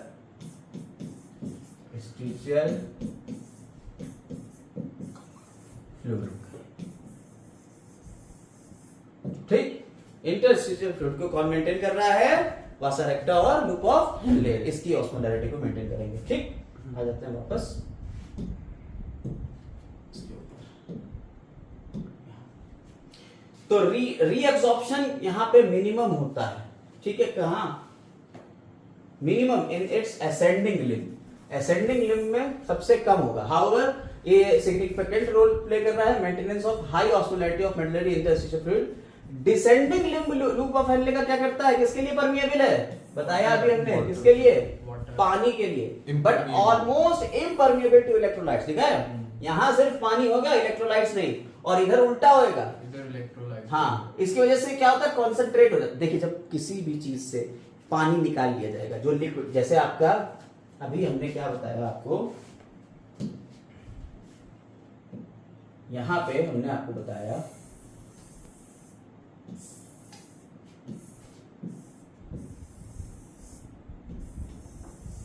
ये तो सीन है हमारा। हमने आपको बताया यहां से बहुत सारा चीजें निकाल ली गई, न्यूट्रिएंट्स निकाल लिए गए, पानी निकाल लिया गया। इसके बाद जब ये डिसेंडिंग लिम्ब में पहुंचा और यहां से सारा पानी निकाल लिया जाएगा, तो अगर किसी चीज से, लिक्विड से पानी सारा खींच लोगे, अब सिर्फ और सिर्फ उसमें Dry इलेक्ट्रोलाइट्स बचे हुए हैं, तो क्या होगा, वो कॉन्सेंट्रेशन बढ़ जाएगा। तो यहां इसकी ऑस्मोलैरिटी होती है 300 मिली ऑस्मोल। ठीक है, इसकी ऑस्मोलैरिटी यहां से कंसंट्रेशन बढ़ते बढ़ते इतना ज्यादा कंसंट्रेट हो जाता है कि जब इस लेवल पे यहां पहुंचता है, यहां तो 1200 मिली ऑस्मोल रहता है। ठीक है, मिली ऑस्मोल। इतनी ऑस्मोटिक प्रेशर इतना बढ़ जाता है। फिर क्या होता है, यानी कि ये कैसा हो गया, यूरिन यहां तक आते आते हाइपरटोनिक हो गया। ठीक है, यहां तक आते आते क्या हो गया, हाइपरटोनिक हो गया, हाइपरटोनिक। फिर जब यहां से इलेक्ट्रोलाइट्स निकाल लिए जाएंगे तो अब धीरे धीरे ये कम होगा, आइसोटोनिक हो जाएगा। फिर यहां ले जाएंगे, यहां से फिर कुछ चीजें इलेक्ट्रोलाइट्स निकलेंगे और यहां से फिर रीएब्जॉर्प्शन का वाटर का फिर हाइपरटोनिक हो जाता है और फिर ये यहां से हाइपरटोनिक ही यूरिन आपकी निकलेगी। थोड़ा ध्यान रखिएगा चीजों का, अभी हम आपको और चीजें दिखाते रहेंगे एनसीईआरटी पे। तो यहां पे आपका इंटरस्टिशियल फ्लूइड्स वगैरह हो गया। और डिसेंडिंग लिम्ब ये कर रहा है। द असेंडिंग लिम्ब किसके लिए है, impermeable to water but allows transport of electrolytes, यहां से इलेक्ट्रोलाइट्स हो जाएगा। ठीक, उल्टा है एक दूसरे का, और ये मेडुलरी फ्लूइड्स को मेंटेन करेगा। अब डिस्टल कॉन्वोल्यूटेड ट्यूब्यूल के ऊपर आ गए। अब कहां आ गए, डीसीटी। जब ये आगे जाएगा तो ये इस तरीके से ये डीसीटी में खुलेगा, इस डीसीटी के ऊपर आ गए।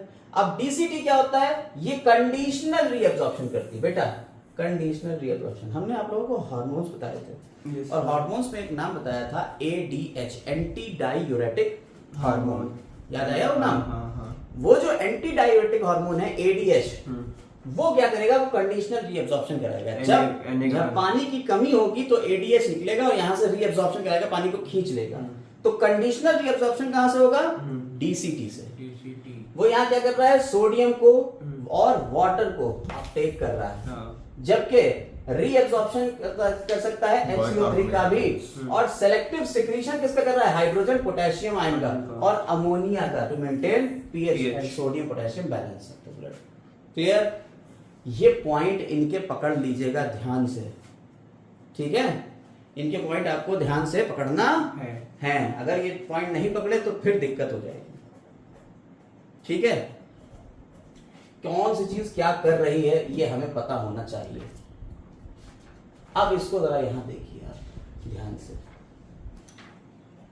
ठीक है? Yes sir. इस पॉइंट को यहां एनसीईआरटी में जो डिस्कस किया गया बहुत ध्यान से आपको देखना है और फिर उस पर हम लोग चर्चा करेंगे। आपने कहा एनसीईआरटी में कि ये थी पीसीटी, ये वाला पार्ट क्या था, पीसीटी। इसमें ये जो काम हो रहा है, इसे ये सब क्या है, ये हो रहा है रीअब्जॉर्प्शन। ये क्या हो रहा है, सेक्रीशन, ट्यूबुलर सेक्रीशन।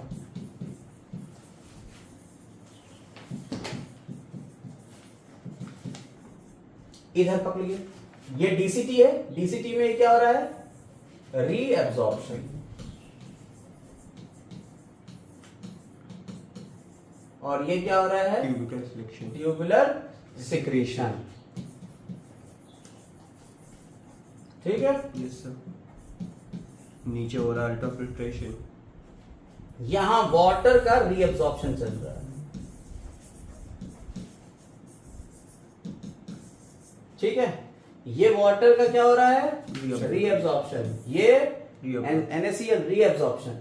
ठीक है, यस सर। ये भी रीअब्जॉर्प्शन। और इसके आसपास ये जो आपको ग्रीन कलर का दिखाया गया, ये क्या है, मेडुलरी इंटरस्टिशियम है। यहां से देखिए यूरिया को भी रीअब्जॉर्ब कर रहा है, और यूरिया को रीअब्जॉर्ब करके कहां ले जा रहे हैं, यहां आ जा रहा है ascending limb of loop of Henley, और यहां से फिर चढ़ा देना। यूरिया के रीअब्जॉर्प्शन से होता क्या है कि यहां कंसंट्रेशन बढ़ गई। जब कंसंट्रेशन बढ़ गई तो यूरिया अंदर आ गई, तो जब कंसंट्रेशन यहां ज्यादा हो गई तो पानी यहां से वापस अपने आप से रीअब्सॉर्ब हो जाएगा। क्लियर है? Yes sir. और इस तरह से यहां आपका जो यूरिन पास होगा वो कैसा होगा, कॉन्सेंट्रेटेड होगा। क्लियर मेरी बात? Yes sir. कोई दिक्कत नहीं। बहुत मजेदार चीजें हैं ये। अब यहीं से क्वेश्चन पकड़ लिए जाते हैं। ये मेडुला रीजन हो गया नीचे वाला, ये कॉर्टेक्स रीजन हो गया। ठीक है, आइए अब हम लोग थोड़ा सा इधर देख लेते हैं इन्होंने क्या क्या और चीजें। हाँ, podocytes, thick segment, thin segments, अब आ जाते हैं अगले टॉपिक पर। अभी हमने आपको बताया जक्स्टाग्लोमेरुलर अपरेटस, बताया था। Yes sir. यहाँ एक स्पेशल टाइप का अपरेटस है जिसे कह रहे हैं जक्स्टाग्लोमेरुलर अपरेटस। होता क्या है जरा ध्यान से आप देखिए। आपने कहा कि जो आपका ये था, ये असल में हमने इसको दिखाया है ऐसा, ये ऐसा होता नहीं। लूप ऑफ हेनले जो होता है और ये कॉर्टेक्स, ये जो नेफ्रॉन है, ये कुछ इस तरीके से होता है कि नेफ्रॉन का ये वाला मुंह कुछ इस तरीके से यहाँ है, ठीक। ये सब घूम घाम के यहाँ आपकी डिस्टल कॉन्वोल्यूटेड ट्यूब्यूल आ रही है। ये यहाँ पे क्या आ गई है, ये डीसीटी। बहुत कॉम्पैक्ट स्ट्रक्चर है यार, 1 लाख है छोटी सी किडनी में, सोचो कितना कॉम्पैक्ट स्ट्रक्चर है। तो यहाँ आपकी बोमेन से एफरेंट आर्टरीज आ रही हैं, ध्यान से, एफरेंट, इफरेंट और यहाँ डीसीटी सब एक दूसरे में यहीं पे घुसे पिले हुए हैं। तो ये 1 लाख है, 10 लाख है, 1 मिलियन बोला, 1 मिलियन 10 लाख, ठीक है। अब इसके लिए हम क्या करें, हम इसको और थोड़ा ब्रॉड लेवल पे देख लेते हैं। हमने कहा ये बोमेन्स कैप्सूल आपका हो गया, ठीक। ये एफरेंट आर्टेरियल हो गई, ये इफरेंट आर्टेरियल हो गई, ये कोर्बुलर, और यहाँ डीसीटी आ गई, ये डीसीटी हो गई, ये डीसीटी वाला पार्ट हो गया। बीच में एक स्पेशल एरिया है, इसे कहते हैं मैकुला डेंसा। यहाँ पे जो सेल्स है मैकुला डेंसा कहलाते हैं, समझ में आई? Yes, और ये यहाँ पे ये इस पर्टिकुलर पॉइंट की हम बात कर रहे हैं, ये जक्स्टाग्लोमेरुलर अपरेटस है। इसे क्या कहते हैं, जक्स्टाग्लोमेरुलर, जक्स्टा बिल्कुल जुड़ा जुड़ा, जक्स्टाग्लोमेरुलर, ग्लोमेरुलस के पास का अपरेटस, ठीक। इसको हम यहाँ दिखा रहे हैं, देखिए ये इसमें क्या होता है, ये आपकी प्रॉक्सिमल कन्वोल्यूटेड ट्यूब्यूल है। ये जो आपका लूप, ये जो आपका दिख रहा है, क्या है, बोमेन्स कैप्सूल का पार्ट। ये ग्लोमेरुलस की सेल्स हैं। यहां आ रही है इफरेंट आर्टेरियोल और ये है एफरेंट आर्टेरियोल। आप ध्यान से देख रहे हैं, एफरेंट आर्टेरियोल के जो सरफेस है उस पे जो सेल्स हैं उन्हें जक्स्टाग्लोमेरुलर सेल्स कहते हैं। इफरेंट आर्टेरियोल के ऊपर स्मूथ मसल सेल है। यहां पे आपका क्या है, डिस्टल कॉन्वोल्यूटेड ट्यूब्यूल है, और उसकी जो सेल्स हैं उन्हें हम कह दे रहे हैं मैक्यूला डेंसा। ये मैक्यूला डेंसा है कि उसकी सेल डिस्टल कॉन्वोल्यूटेड ट्यूब्यूल की जो इस तरफ है, और बीच में ये जो सेल्स हैं इन्हें लेसी सेल्स कह देते हैं। Lacy cell, lace like structure होता है, लेसी सेल, लेस जानते हैं ना, उसके जैसे लेसी सेल। क्लियर हो गई बात या नहीं? बोलो। हो गई। 3 सेल के नाम पकड़ लिए, जक्स्टाग्लोमेरुलर सेल, मैक्यूला डेंसा और लेसी सेल। ये थी जक्स्टाग्लोमेरुलर सेल। क्या होती है, एफरेंट आर्टेरियोल में होती है, जो बिल्कुल ग्लोमेरुलस से जुड़ा हुआ है। मैक्यूला डेंसा कहाँ है, जो ग्लोमेरुलस के पास का है, उसमें मैक्यूला डेंसा है, डीसीटी की सेल्स है, और इन दोनों के बीच में कौन है पड़ी हुई, lace like cells, lacy cells. Clear? Yes sir. इसको यहाँ लिखा हुआ, अब देख लेते हैं। तो जक्स्टाग्लोमेरुलर अपरेटस जो होता है, smooth muscle cells both of the afferent and efferent arteriole सोलोइन contain dark granules. These cells are called juxtaglomerular cells. The granules are composed of mainly of inactive renin. जरा ध्यान दीजिए, रेनिन, ठीक है। बच्चों के पेट में निकलने वाला डाइजेस्टिव एंजाइम भी होता है रेनिन। उसके रेनिन में और इसके रेनिन में फर्क है। ये जो रेनिन है इसमें आई है, वो RENEN होता है, ये RENIN क्या करता है, वो बच्चों में डाइजेस्ट करता है, मिल्क को कर्ड में बदलता है। जब बच्चे, आप दूध पीते हैं बच्चे, उसका जब कभी उनका पेट दब जाता है तो दही ऐसा निकलता है, तो मिल्क को कर्ड में बदलने के लिए रेनिन होता है, जो बड़ों में नहीं निकलता। और यहाँ रेनिन जो है वो ये है, रेनिन, इसका काम अभी बताने वाला है। रेनिन, एंजियोटेंसिन, एल्डोस्टेरॉन मैकेनिज्म हम बाद में बताएंगे, पहले आप समझिए रेनिन है। क्लियर है? ये किसके अंदर है, जक्स्टाग्लोमेरुलर सेल्स के ऊपर। ये जक्स्टाग्लोमेरुलर सेल्स कहाँ है, एफरेंट और इफरेंट आर्टेरियोल के सरफेस पे। क्लियर? Yes sir. समझ रहे हैं पॉइंट या नहीं? यस सर, समझते रहिएगा। अब ये जो है renin convert angiotensinogen into angiotensin first और फिर आगे सेकंड में, और इसकी वजह से क्या होता है, इंक्रीज होता है ब्लड प्रेशर। इसकी वजह से क्या होता है, ब्लड प्रेशर इंक्रीज हो जाता है, और ब्लड प्रेशर जब इंक्रीज होगा तो फिल्ट्रेशन बढ़ जाएगा। Secretion of aldosterone by the adrenal cortex. जब ब्लड प्रेशर इंक्रीज हो तो जब ब्लड प्रेशर बढ़ेगा तो ग्लोमेरुलस के ऊपर प्रेशर नहीं आएगा, तो प्रेशर बढ़ेगा तो फिल्ट्रेशन नहीं बढ़ेगा, ठीक है। और इसी की वजह से एंजियोटेंसिन स्टिमुलेट करता है सिक्रीशन ऑफ एल्डोस्टेरॉन। एल्डोस्टेरॉन आपको बताया था एड्रिनल कॉर्टेक्स से निकलेगा, एल्डोस्टेरॉन। ठीक है, यस सर, ये पॉइंट समझ में आ गया? आ गया। कोई दिक्कत? ये जक्स्टाग्लोमेरुलर अपरेटस का काम इतना समझ में आपको आया। आगे की जो सेल्स हैं उनके बारे में भी समझिए। जब आपने कहा एल्डोस्टेरॉन निकलेगा, एल्डोस्टेरॉन का काम क्या होता है? एल्डोस्टेरॉन इन्फ्लुएंस करता है reabsorption of sodium ion by the distal कन्वॉल्यूटेड tubule. ये डिस्टल डीसीटी से सोडियम आयन को क्या करेगा? रीअब्सॉर्ब करा लेगा। सोडियम की कंसंट्रेशन कम करता है। हाँ, इस तरह से सोडियम को ब्लड में मिला लेगा, रीअब्सॉर्ब करा लेगा। ठीक, अब जो एपिथेलियल सेल्स हैं डीसीटी की, उनको क्या कह रहे हैं? मैक्युला डेंसा कह रहे हैं। ठीक है, these cells of macula densa are columnar. The cells of macula densa lie in close contact with juxtaglomerular cells. ठीक है, मैक्युला डेंसा में फंक्शन एज कीमोरिसेप्टर्स।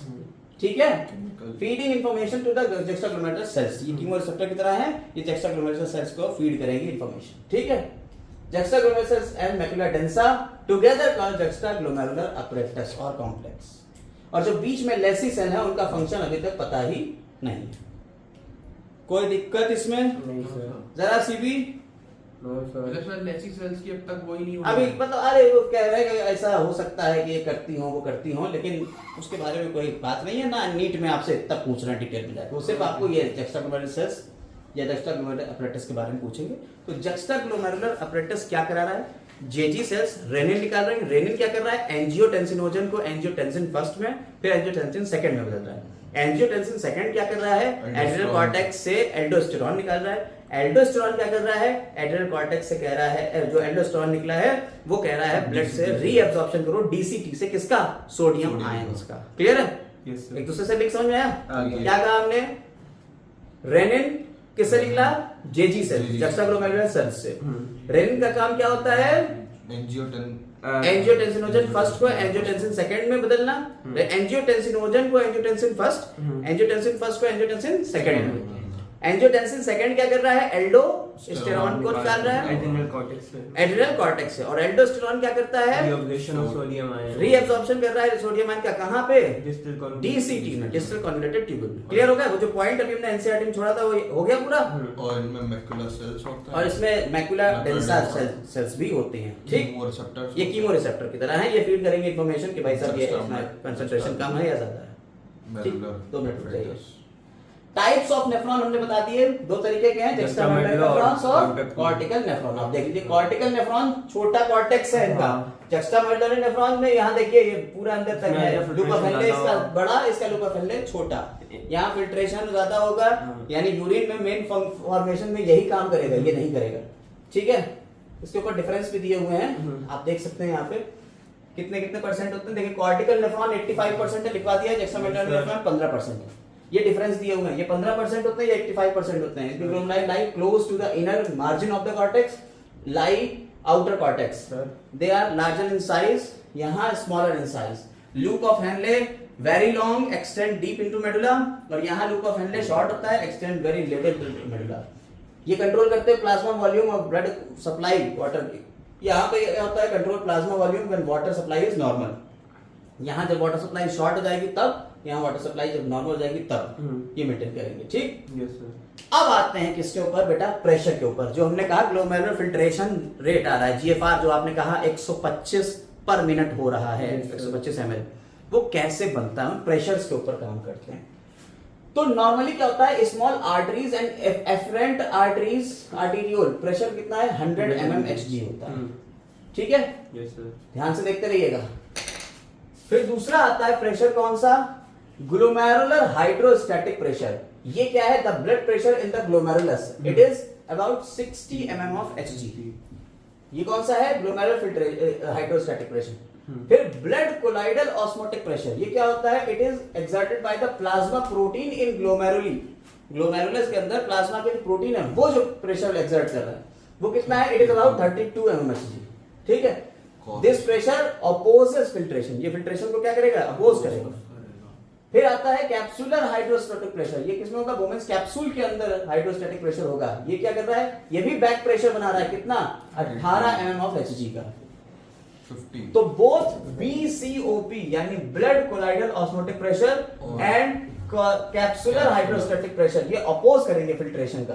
ठीक है, इन्हें क्या कहते हैं, प्रेशर्स ऑपोजिंग फिल्ट्रेशन। और फिर इफेक्टिव क्या हो जाएगा, जो आपका ग्लोमेरुलर हाइड्रोस्टैटिक प्रेशर था BCOP घटा दो, ये घटा दो उसमें से, 10 तो कितना आया, नेट में आया इफेक्टिव फिल्ट्रेशन कितना है, 10 mm Hg।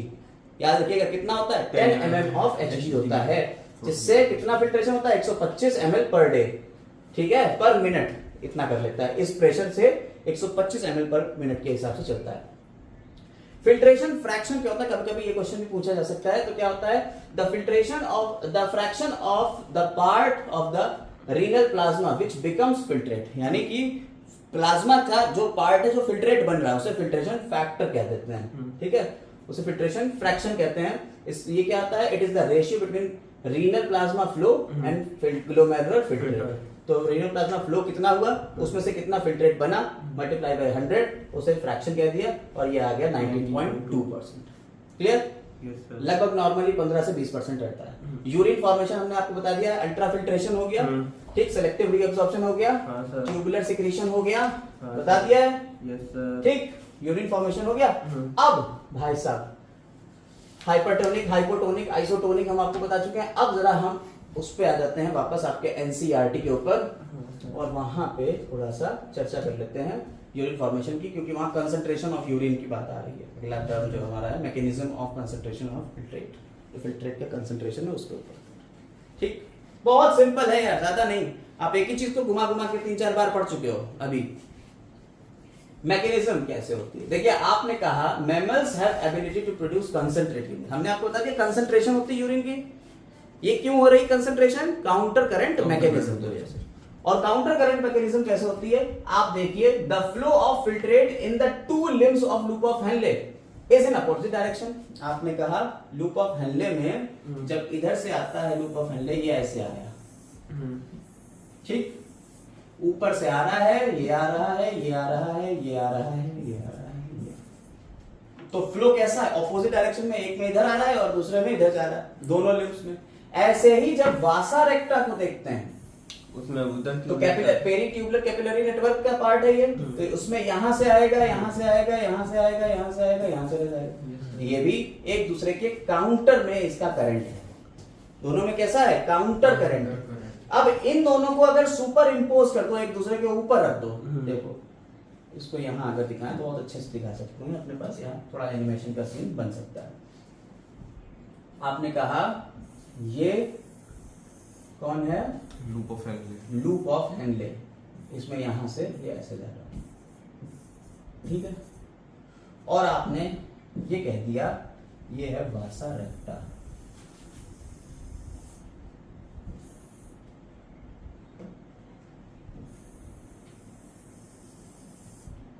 ठीक, तो वासा रेक्टा और लूप ऑफ हेनले अगर इनको हम सुपर इम्पोज करते हैं एक दूसरे के ऊपर, ऐसे रखते हैं, ठीक है, तो क्या होगा, देखिए वासा रेक्टा में इधर से इधर ब्लड आ रहा है, तो इसको थोड़ा बड़ा कर दो,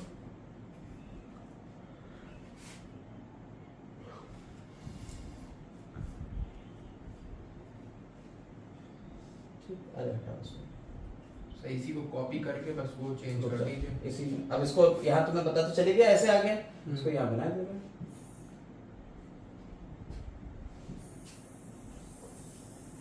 ठीक है, ये सीन आ गया समझ में।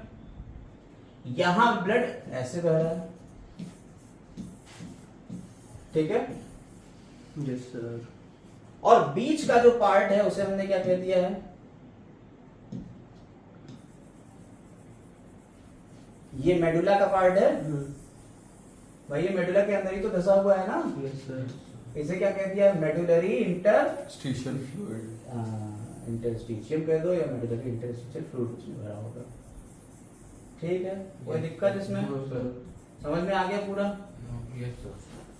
अब इसी में सारा खेल है, जो भी हम लोग एनसीईआरटी पढ़ेंगे वो इसी के बेसिस पे पढ़ेंगे, कौन सी चीज। और यहां क्या होगा, यहां पे ये कलेक्टिंग डक्ट, ठीक, यहाँ कलेक्टिंग डक्ट का भी पार्ट आ जाएगा, क्यों, क्योंकि कलेक्टिंग डक्ट जो है वहां से अभी ये यूरिया को ये रीअब्सॉर्ब कराएंगे यहीं से, तो ये भी पार्ट में यहाँ लिख के दे रहे हैं, कोई दिक्कत इसमें बताइए, नहीं। आइए अब एनसीईआरटी पढ़ते जाते हैं और एक एक पॉइंट को यहाँ डिस्कस करते जाते हैं।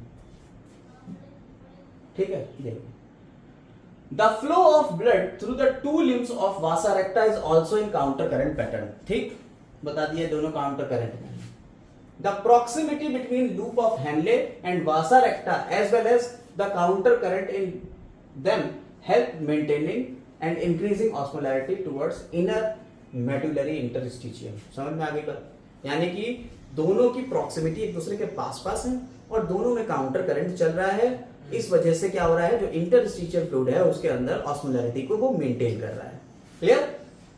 कितनी होती है हमने आपको बता दिया, कितना 300 मिली ऑस्मोल से लेके 200 मिली पर ऑस्मोल तक चला जाता है, मिली ऑस्मोल पर लीटर तक चला जाता है। 1200 सॉरी 1200 इनर मेडुलम में। यहां देखिए आप 300 से शुरू हुआ तो 1200 तक आ गया। क्लियर है? Yes sir. अब ऐसा क्यों हो रहा है वो यहाँ पे इन्होंने लिखने की कोशिश की है। एक एक पॉइंट को हम समझाएंगे आपको, एक एक पॉइंट को ध्यान से समझिएगा। The gradient is mainly caused by NaCl and urea. ये ग्रेडियंट कैसे हो रहा है? 300 से 1200 का जो सीन है ये किसकी वजह से हो रहा है? NaCl और यूरिया की वजह से। NaCl is transported by ascending limb of loop of Henle. NaCl जो था वो असेंडिंग लिम्ब जो है वो NaCl यहाँ से ले जा रहा है, ट्रांसपोर्ट हो रहा है। ठीक, जो यहां से ट्रांसपोर्ट हो रहा है which exchanged with the descending limb of vasa recta. यहां वासा रेक्टा है, ये NaCl जो यहां से जा रहा था वो किसमें घुस गया? वासा रेक्टा में चला गया। कौन है वो? NaCl। सर डायग्राम में तो अलग अलग बनाए हुए हैं। अलग अलग बना दिया उन्होंने, हम इसको एक साथ दिखाने की कोशिश कर रहे हैं। अच्छा। ठीक है, फिर NaCl return to the interstitium और फिर ये वापस चला जाएगा कहां? इंटरस्टिशियम में चला जाएगा। ठीक है, by descending limb of loop of Henle enter the segment of ascending limb of loop of Henle. Similarly small amount of urea. फिर अच्छा इसको फिर से एक बार देखिए, NaCl is transported by ascending limb of loop of Henle.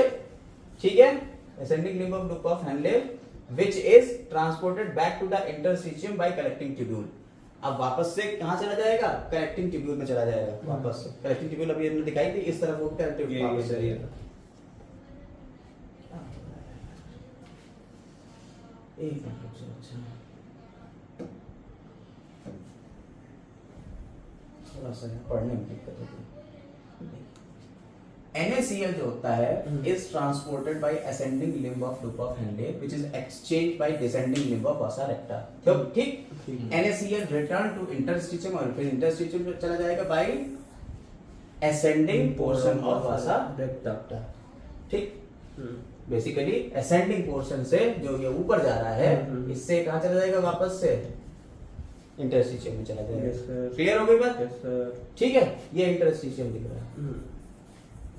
ये वाला पोर्शन क्या है? इंटरस्टिशियम, और इसके आसपास भी क्या है? इंटरस्टिशियम। ठीक है, इसी तरह से क्या हो रहा है? Small amount of urea enter the thin segment of ascending limb of loop of Henle. ठीक है, ये कहां आ जाएगा? Ascending limb of loop of Henle में यहां यूरिया एंटर कर जाएगा। ठीक, जो transport back into interstitium by collecting tubule. तो जब कलेक्टिंग ट्यूब्यूल में जाएगा वहां से फिर इंटरस्टिशियम में डाल दिया जाएगा। यानी आप समझ रहे हो, कुछ चीजें अंदर जा रही हैं, कुछ बाहर निकल रही हैं, कुछ अंदर जा रही हैं, कुछ बाहर निकल रही हैं। इस तरह से यहाँ का जो इंटरस्टिशियल फ्लूइड है उसका फ्लूइडिटी मेंटेन है, ऑस्मोलैरिटी मेंटेन। क्लियर है? The above transport of the substance facilitated by special arrangement of Henle's और vasa recta, loop of Henle और वासा रेक्टा इसे काउंटर करंट मैकेनिज्म कहते हैं। समझ में आ गई बात या नहीं? ठीक, this mechanism help maintaining concentration gradient. ठीक, ये कंसंट्रेशन ग्रेडियंट को मेंटेन करता है कहां से कहां तक? In the medullary interstitium. Presence of such interstitial gradient help in an easy passage of water from the collecting tubule, thereby concentrating the filtrate. यानी हमारी यूरिन जो है वो कंसंट्रेटेड निकलती है, हाइपरटोनिक होती है। ठीक, human kidney can produce urine nearly 4 time concentrated. लगभग 4 गुना कंसंट्रेट होती है जो फिल्ट्रेट निकलता है उससे, 4 गुना, 4 टाइम्स कंसंट्रेट हो जाती है। अब जो आता है रेगुलेशन ऑफ किडनी फंक्शन, इसको भी पढ़ लेते हैं। ध्यान से देखेंगे तीन चीजें हैं। अभी हमने आपको एक बता दिया, क्या बताया था? रेनिन। रेनिन किसको बदल रहा है? एंजियोटेंसिन फर्स्ट को एंजियोटेंसिन सेकंड में। एंजियोटेंसिन सेकंड क्या कर रहा है? एल्डोस्टेरोन को निकाल रहा है। एल्डोस्टेरोन क्या कर रहा है? सोडियम आयन को रीअब्सॉर्ब कर रहा है डीसीटी से। ठीक, रेनिन ब्लड प्रेशर को भी बढ़ा रहा है, फिल्ट्रेशन को बढ़ा रहा है। ठीक, यहां बात सबसे पहले आती है किसकी? तीन चीजें हैं क्या? एक तो रेनिन का हो गया काम, दूसरा आएगा एडीएच एंटी डायबिटिक हार्मोन, और तीसरा जो होगा वो एट्रियल नेचुरेटिक फैक्टर आएंगे। अब इनको एक एक करके पढ़ लेते हैं। सबसे पहले ऑस्मो रिसेप्टर्स जो आपके होते हैं बॉडी में एक्टिवेट होते हैं। चेंज ब्लड वॉल्यूम, अगर ब्लड वॉल्यूम में चेंज आया है, यानी कहीं पानी ज्यादा निकल गया है तो ब्लड वॉल्यूम में चेंज आ जाएगा, तो ये एक्टिवेट हो जाएंगे। और आयनिक कंसंट्रेशन अगर इधर उधर हो रही है तो ये एक्टिवेट हो जाएगा। आपने बहुत ज्यादा ओआरएस पी लिया था तो आयनिक कंसंट्रेशन चेंज हो गई, अब आयंस तो हमें मेंटेन करना है, तो वो बॉडी से बाहर निकलेंगे ना, तो ये एक्टिवेट हो जाएंगे। अब क्या होगा? अगर एक्सेसिव लॉस हो रहा है हमारे फ्लूइड्स का, डायरिया हो गया, यस सर, बहुत ज्यादा पेचिश हो रही है, ठीक है, डायूरेसिस हो रही है, यूरिन बहुत ज्यादा हो रही है, बहुत ज्यादा हो रहा है, ठीक है, तब क्या होगा? Can activate these receptors which stimulate hypothalamus. ये हमारे हाइपोथैलेमस को स्टिमुलेट करेंगे, और हाइपोथैलेमस से क्या निकलेगा? एंटी डायूरेटिक हार्मोन, जो कहां से? इसी को वैसोप्रेसिन भी कह रहे हैं, जो कहां से निकलेगा? पिट्यूटरी, पोस्टीरियर पिट्यूटरी से रिलीज हो जाएगा। न्यूरो हाइपोफाइसिस, यही तो है posterior pituitary. Yes sir, neuro adeno hypophysis anterior pituitary, neuro hypophysis posterior pituitary. जो हाइपोथैलेमस, हाँ, तो हाइपोथैलेमस से ही हार्मोन को निकाल देता है कौन? पोस्टीरियर पिट्यूटरी से। एडीएच क्या करता है? Facilitate water reabsorption from the later part of the tubule. Later part यानी डिस्टल कन्वोल्यूटेड ट्यूब्यूल, और डिस्टल कन्वोल्यूटेड ट्यूब्यूल से हमने आपको पहले बताया है वो कंडीशनल रीअब्सॉर्प्शन करता है। डीसीटी में क्या होता है? कंडीशनल रीअब्सॉर्प्शन होता है। ठीक, देयर बाय प्रिवेंटिंग डायूरेसिस, यानी यूरिन जो है अब थोड़ी कम निकलेगी, यानी कि वाटर को रीअब्सॉर्ब करा रहा है कौन? एडीएच। एडीएच का काम क्या है? वाटर को रीअब्सॉर्प्शन कराना है। An increase in body fluid volume, अगर बॉडी फ्लूइड में ज्यादा हो गया है, यानी कि बॉडी के अंदर तुमने पानी बहुत ज्यादा पी लिया था, तो क्या होगा? ये स्विच ऑफ कर देगा ऑस्मो रिसेप्टर्स को, और एडीएच के रिलीज को भी ये कम कर देगा, जिसकी वजह से ADH can also affect kidney function by constrictory effect of blood on vessels. This causes increase in blood pressure. अब ब्लड प्रेशर बढ़ेगा, constrictions होगा ना, ब्लड वेसल्स को जब constrict करेगा, एडीएच कम होगा, ब्लड प्रेशर बढ़ा, जिसकी वजह से क्या हुआ? constriction बढ़ा और फिल्ट्रेशन बढ़ गया। जब फिल्ट्रेशन बढ़ा तो क्या होगा? Increase blood pressure can increase glomerular filtration rate, GFR बढ़ जाएगा। ग्लोमेरुलर फिल्ट्रेशन रेट बढ़ा, यानी कि अब फिल्टर जब ज्यादा होगा तो यूरिन ज्यादा बनेगी। क्लियर? मोटा मोटी क्या आपने समझा? जब आपकी बॉडी में क्या हुआ? जब आपकी बॉडी में ब्लड में पानी कम था, आयंस ज्यादा आ गए, आयंस ज्यादा आ गए, तो हमें यूरिन बनाना पड़ेगी। एडीएच फॉर्मेशन तो क्या यूरिन को कम करना है? जब अगर यूरिन को कम करना है, पानी कम है तो यूरिन कम होगी, तो एडीएच निकलेगा किससे? हाइपोथैलेमस से, और वो पिट्यूटरी ग्लैंड यानी न्यूरो हाइपोफाइसिस के थ्रू बाहर आएगा। वो क्या करेगा? ब्लड वेसल्स के अंदर वो रीअब्सॉर्प्शन को बढ़ा देगा। किससे? कौन से पार्ट से? डीसीटी से रीअब्सॉर्प्शन बढ़ा देगा। क्लियर? Yes sir.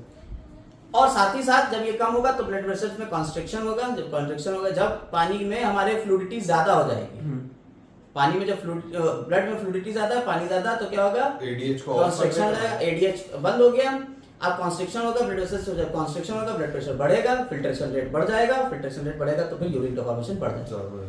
एडीएच नहीं निकलेगा, यूरिन ज्यादा होगी, एडीएच निकलेगा, यूरिन कम होगी। बात समझ में आ गई? Yes sir. अगला देखिए, जी, ग्लोमेरुलर जस्टोग्लोमेरुलर apparatus बता चुके हैं हम आपको पहले। क्या बताया हमने आपको अभी? जब आपने कहा fall in glomerular blood pressure, renin secrete कर, ये एक्टिवेट कर देगा जेजी सेल्स को। जब ब्लड प्रेशर जो है वो कम होगा, ब्लड प्रेशर जब कम होगा तो रेनिन निकलेगा। रेनिन निकलेगा तो क्या? वैसो कंस्ट्रिक्शन, एंजियोटेंसिनोजन फर्स्ट को एंजियोटेंसिनोजन सेकंड में, और एंजियोटेंसिन सेकंड जो होता है पावरफुल वैसो कंस्ट्रिक्टर होता है, और ये वैसो कंस्ट्रिक्शन कराएगा तो फ्लो जीएफआर बढ़ जाएगा। साथ ही साथ एंजियोटेंसिन सेकंड क्या करेगा? एक्टिवेट करेगा एड्रिनल कॉर्टेक्स को, और उससे क्या निकालेगा? एल्डोस्टेरॉन। और एल्डोस्टेरॉन किसको बता रहा है? सोडियम आयन को रीअब्सॉर्ब करा रहा है, वाटर को रीअब्सॉर्ब करा रहा है, कहां से? Distal part of tubule. समझ में आ गई? इसे रेनिन एंजियोटेंसिनोजन एल्डोस्टेरॉन मैकेनिज्म कहते हैं। ठीक, पॉइंट समझ में आ गया? Yes sir. अब एक भाई साहब इनके बिल्कुल उल्टे, ये दोनों ब्लड प्रेशर को बढ़ा रहे थे, ऊपर वाले ब्लड प्रेशर बढ़ रहे थे, ये ब्लड प्रेशर को कम कर देंगे। ATANF एट्रियल नेचुरेटिक फैक्टर, यही हमने उसमें छुड़वाया था, यहाँ आ गया। हार्ट के एट्रिया से एक फैक्टर निकलता है जिसे एट्रियल नेचुरेटिक फैक्टर कहते हैं। ये क्या करेगा? वैसो डायलेशन कर देगा, डायलेट कर देगा, ये वेसल्स को डायलेट कर देगा। जो रेनिन एंजियोटेंसिन एल्डोस्टेरोन मैकेनिज्म थी वो वेसल्स को कंस्ट्रिक्ट कर रहे थे, ये उसके जस्ट एंटागोनिस्टिक काम कर रहा है, ऑपोजिट फंक्शन कर रहा है, वेसल्स को फैला दे रहा है। जब वेसल्स को फैलाएगा तो जीएफआर कम हो जाएगा। ये वेसल्स को कंस्ट्रिक्ट कर रहे हैं, जीएफआर बढ़ेगा, ये वेसल्स को डायलेट कर रहा है, जीएफआर कम हो जाएगा। समझ में आई बात या नहीं? तो ये बिल्कुल अगेंस्ट में होता है, किसके? रेनिन एंजियोटेंसिनोजन एल्डोस्टेरोन मैकेनिज्म के अगेंस्ट में। ठीक, आखिरी टॉपिक इसका है मिक्चुरेशन, उसके बाद शायद हम लोगों के डिजीजेस आ जाएंगे। ये शुद्ध डिसीज है। अरे वो तो अभी बता ही देंगे। मिक्चुरेशन हमने आपको बता दिया है कि सीएनएस मोटर पैसेज वगैरह जाएगा, जब पूरा ब्लडर फिल हो जाएगा हमारे सेंट्रल नर्वस सिस्टम में जाएगा और वहां से सिंपैथेटिक और पैरासिम्पैथेटिक न्यूरॉन्स होते हैं, उसके थ्रू ये चलाएगा और हमें बाहर निकाल देगा, रिफ्लेक्सेस आएंगे, बाहर निकल जाएगा। ठीक, यहाँ एक पॉइंट, ग्लूकोज और एक पॉइंट पकड़ने वाला है। ऑन एन एवरेज कितना निकलता है? 25 से 30 ग्राम यूरिया निकलता है पर डे। 1.5 लीटर यूरिन में, हाँ, पर डे इतना निकलेगा। और वेरियस कंडीशन इसके ऊपर इफेक्ट करती है। Analysis of urine help in clinical diagnosis of many metabolic disorders. अब यहां से पॉइंट पकड़ेगा। For example, presence of glucose अगर यूरिन में से ग्लाइकोसूरिया कहेंगे, अगर कीटोन बॉडीज मिल रही हैं तो कीटोन यूरिया कह देंगे, और दोनों मिल रही हैं डायबिटीज मिलेटस कहते हैं। समझ में आई बात या नहीं? डायबिटीज इंसिपिडस और डायबिटीज मिलेटस बताएंगे अब आप, ये हम बताएंगे। पिट्यूटरी ग्लैंड में अगर एडीएच अगर कम निकल रहा है तो डायबिटीज इंसिपिडस, और ये आपका डायबिटीज मिलेटस है जब इंसुलिन हार्मोन कम होगा, एडीएच कम होगा तो इंसिपिडस, अगर आपका इंसुलिन की कमी है तो मिलेटस। ठीक है, ये क्या है? अदर ऑर्गन्स, कुछ और ऑर्गन्स भी हैं जो रोल प्ले कर रहे हैं, जैसे तुम्हारा लीवर है, लीवर में भी आपका काम होगा, लंग्स से काम होगा, large amount of lungs carbon dioxide को निकाल देगा। ठीक है, स्वेट और सेबेशियस ग्लैंड वो भी एक्सक्रीशन करेंगे। ठीक है, वहां से भी एक्सक्रीशन हो जाएगा। बस यही सारी बातें कर लेंगे आप इसको। डिसऑर्डर्स की बात कर लीजिए। यूरीमिया, यूरीमिया का मतलब क्या हो गया? आपने कहा एक्यूमुलेशन ऑफ ब्लड। ठीक है, malfunctioning of kidney can lead to accumulation of urea in blood and this condition is called uremia। अगर आपका यूरिया जो है वो ब्लड के अंदर कंसंट्रेट हो रहा है उसे यूरीमिया कह देंगे। तो जब अब किडनी खराब हो गई तो क्या होगा? ऐसे लोगों को हीमोडायलिसिस कराएंगे। डायलिसिस कराने के लिए क्या करते हैं? आर्टिफिशियल किडनी का यूज करते हैं। हाँ, डायलाइजर, हीमोडायलाइजर एक मशीन होती है। पहले आपने इससे आर्टरी से निकाल लिया, किसी आर्टरी ब्लड से आर्टिकल डाल देते हैं। देखिए, सबसे पहले क्या करेंगे, ध्यान से समझिए।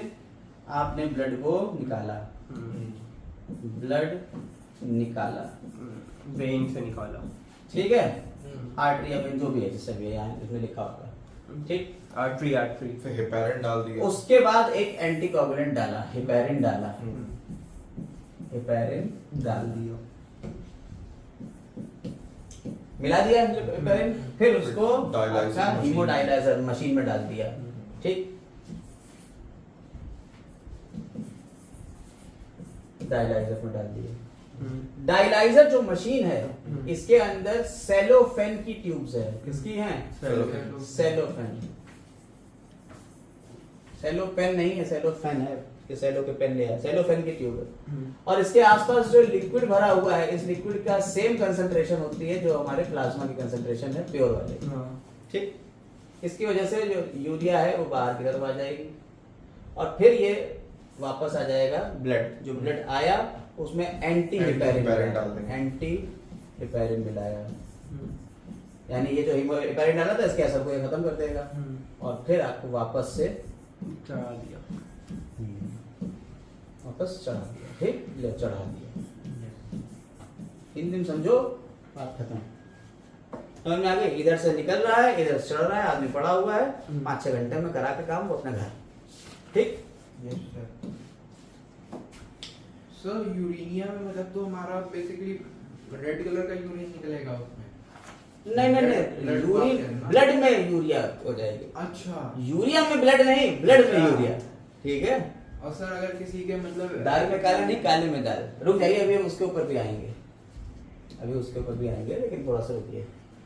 यहाँ पे अगर किडनी ट्रांसप्लांटेशन की बात आती है तो रीनल फेलियर हो जाता है, कोई एक्सेप्ट नहीं कर पा रहे भाई, तो उसमें इम्यूनो सप्रेसेंट डालते हैं, ठीक है। इम्यून सिस्टम को कम करने के लिए इम्यूनो सप्रेसेंट डाल के तब करते हैं, ठीक है। इसके अलावा रीनल कैल्कुलाई यानी कि आपके पास पथरी, ये रीनल कैल्कुलाई रहती है, mass of crystals of salts कौन होते हैं, ऑक्सीलेट्स हो सकते हैं, ठीक है, in the kidney. Glomerular nephritis, inflammation of glomeruli of kidney, ठीक। Yes sir. अब आ जाते हैं कुछ और पॉइंट्स के ऊपर जो तुमने कहा अभी, उनको थोड़ा सा डिस्कस करते हैं। ऑलमोस्ट कवर हो गया है सब, अरे सर ऑलमोस्ट क्या हो ही गया ठीक है। ये वो रीनल एंड एल्डोस्टेरॉन एंजियोटेंसिनोजन वाले जो मैकेनिज्म है वो यहाँ से सब पूरी दी हुई है। सर इसकी आप वीडियो में लिंक में इसकी पीडीएफ प्रोवाइड कर दीजिएगा। पीडीएफ में प्रोवाइड कर रहे हैं, यही देखिए। अदर रोल आपने देख लिया भाई, सिबेसिस सुडोरिफेरस ग्लैंड यानी स्वेट ग्लैंड, इसका Yes, sir. ये क्या करती है और क्या नहीं करती है, इसका रोल आप चाहिएगा तो यहाँ से डायरेक्ट कूल रखने के चक्कर में उन लोगों स्वेट और सीबम ये दो अलग अलग चीजें होती है। स्वेट यानी पसीना, और ये ठीक ऑयल। है, और सीबम यानी तुम्हारा ऑयल ग्लैंड हो गई, ठीक है। इसके बाद डिसऑर्डर्स, ठीक है, ये डिसऑर्डर दिए हुए हैं। रीनल कैल्कुलाई हो गया, ऑक्सीडेटिव क्रिस्टल्स हो गए, रीनल ट्यूबुलर एसिडोसिस हो गया, ठीक है। In this condition, the person is unable to secrete adequate quantity of hydrogen ion. As a result, large amount of sodium bicarbonate and देखिए यहाँ कुछ सेल्स के बारे में और जानकारी ले लीजिए कि कौन कौन सी सेल्स होती हैं पूरे एनिमल किंगडम की, यही समराइज कर लीजिए, काफी अच्छी चीज है ये। आपने कहा एनिमल ग्रुप्स यहाँ पे दे रखे हैं, प्रोटोजोन हो गए, और यहाँ एक्सक्रीटरी सेल्स हैं या ऑर्गन्स हैं, और वहां मेन नाइट्रोजन वेस्ट की बात कर लेते हैं। तो एक एक करके यहाँ पे चर्चा कर लेते हैं। बहुत इंपॉर्टेंट पॉइंट है, इसको याद जरूर रखना है। कई बार डायरेक्ट यहाँ से प्रोटोजोन्स, प्रोटोजोन्स जो होते हैं जैसे अमीबा पैरामीशियम है, ये क्या करेंगे, ये प्लाज्मा लेमा या पेलिकल के थ्रू करेंगे और ये अमोनिया को सिक्रेट करेंगे। स्पॉन्जेस यानी साइकॉन, प्लाज्मा लेमा हर सेल से, और ये अमोनिया को सिक्रेट करेंगे। हाइड्रा यानी निडेरियंस जो है वे भी प्लाज्मा लेमा और ये भी अमोनिया। टीनोफोरा भी प्लाज्मा मेम्ब्रेन और अमोनिया को सिक्रेट करेंगे। प्लैटीहेल्मिन्थीज, याद रखिएगा, प्लैटीहेल्मिन्थीज यानी फ्लैट फॉर्म जो होते हैं, प्लेनेरिया, फैसियोला और टीनिया, इसमें प्रोटोनेफ्रीडिया होता है या इसी को फ्लेम सेल्स कहते हैं, ठीक है। ये अमोनिया को सिक्रेट करते हैं, याद रखिएगा कौन सी सेल्स, फ्लेम सेल्स। कहां, प्लैटीहेल्मिन्थीज। निमेथेल्मिन्थीज यानी निमेटोडा, एस्कीहेल्मिन्थीज, इसमें एच शेप्ड कौन सी होती है, रेनेट सेल्स होती हैं। कौन सी सेल है, रेनेट सेल्स होती हैं जो अमोनिया और यूरिया को सिक्रेट कर सकती हैं। एनिलिड्स में नेरिस और अर्थवर्म आते हैं, इनमें मेटानेफ्रीडिया मिलती है। देखिए प्रोटोनेफ्रीडिया और मेटानेफ्रीडिया, यहां मिल रही है मेटानेफ्रीडिया और या क्लोरेगोगन सेल्स, ठीक है, ठीक, यस सर। क्लोरेगोगन सेल्स और मेटानेफ्रीडिया, ये अमोनिया, यूरिया और land, on land, urea on land, ammonia water में, ठीक। लीच अगर बात करी जा रही है तो उसमें है आपकी कौन सी, मेटानेफ्रीडिया है विद नेफ्रोस्टोम्स फॉर्मिंग सीलेटेड ऑर्गन्स, ठीक है, अमोनिया और सम यूरिया। पॉइंट पकड़िएगा कहां कहां पे कौन कौन है। आर्थ्रोपोड्स जैसे क्रेफिश हो गई, प्रॉन हो गया, ये एंटीनरी ग्लैंड या ग्रीन ग्लैंड्स का यूज करते हैं, बहुत इंपॉर्टेंट। प्रॉन में ग्रीन ग्लैंड मिलती है, अमोनिया को सिक्रेट करता है। इंसेक्ट मेल्फिजियन ट्यूब्यूल होती है, नेफ्रोसाइट्स भी कहते हैं इन्हें, ये यूरिक एसिड का कर रहे हैं। सेंटीपीड्स मेल्फिजियन ट्यूब्यूल्स कर रही हैं, ठीक है, more ammonia and then urea. Scorpion या स्पाइडर्स कॉक्सल ग्लैंड्स या हेपेटोपैंक्रियास, ठीक है, एंड नेफ्रोसाइट्स इन स्कॉर्पियंस, ठीक। या मेल्फिजियन ट्यूब्यूल्स और कॉक्सल ग्लैंड और ये स्पाइडर्स में मिलेगा, याद रखिएगा किससे कर रहे हैं। और वो क्या करते हैं, ग्वानिन और सब ज़ैंथीन और यूरिक एसिड। पेरिपेटस क्या करता है, पेरिपेटस में मेटानेफ्रीडिया होता है, कॉक्सल ग्लैंड होती है, स्लाइम ग्लैंड्स होती हैं और एनल ग्लैंड्स होती हैं, ठीक है, ये भी ऊपर वाला ही करेगा। लिमुलस में कॉक्सल ग्लैंड होती हैं और वो भी ऊपर वाला ही करेगा। समझ में आई एक्सेशन, ये याद रखिए कौन कौन सी ग्लैंड्स है।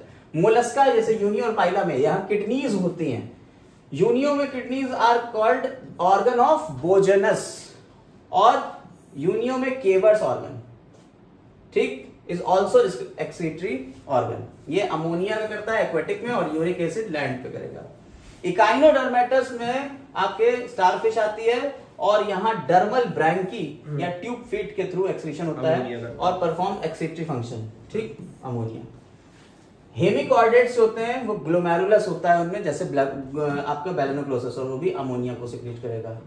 कॉर्डेट्स में यहाँ पे आ जाइए, यूरोकॉर्डेट्स न्यूरल ग्लैंड्स होती हैं और वो भी अमोनिया को सिक्रीट करते हैं। सिफेलोकॉर्डेट्स में pharyngeal nephridia, Hatschek's nephridium, solenocytes, flame cells present in these nephridia. Vertebrates में किडनी, ठीक है, ये भी सेम करेंगे। वर्टिब्रेट्स होती है हमारी किडनी होती है और अमोनिया, यूरिया, यूरिक एसिड करेंगे।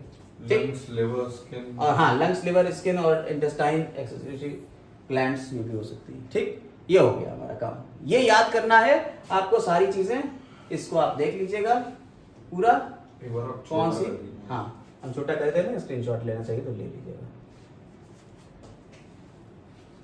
बहुत छोटा। नहीं सब बहुत है। ठीक, इससे स्क्रीनशॉट आप ले लीजिएगा। Have a nice day.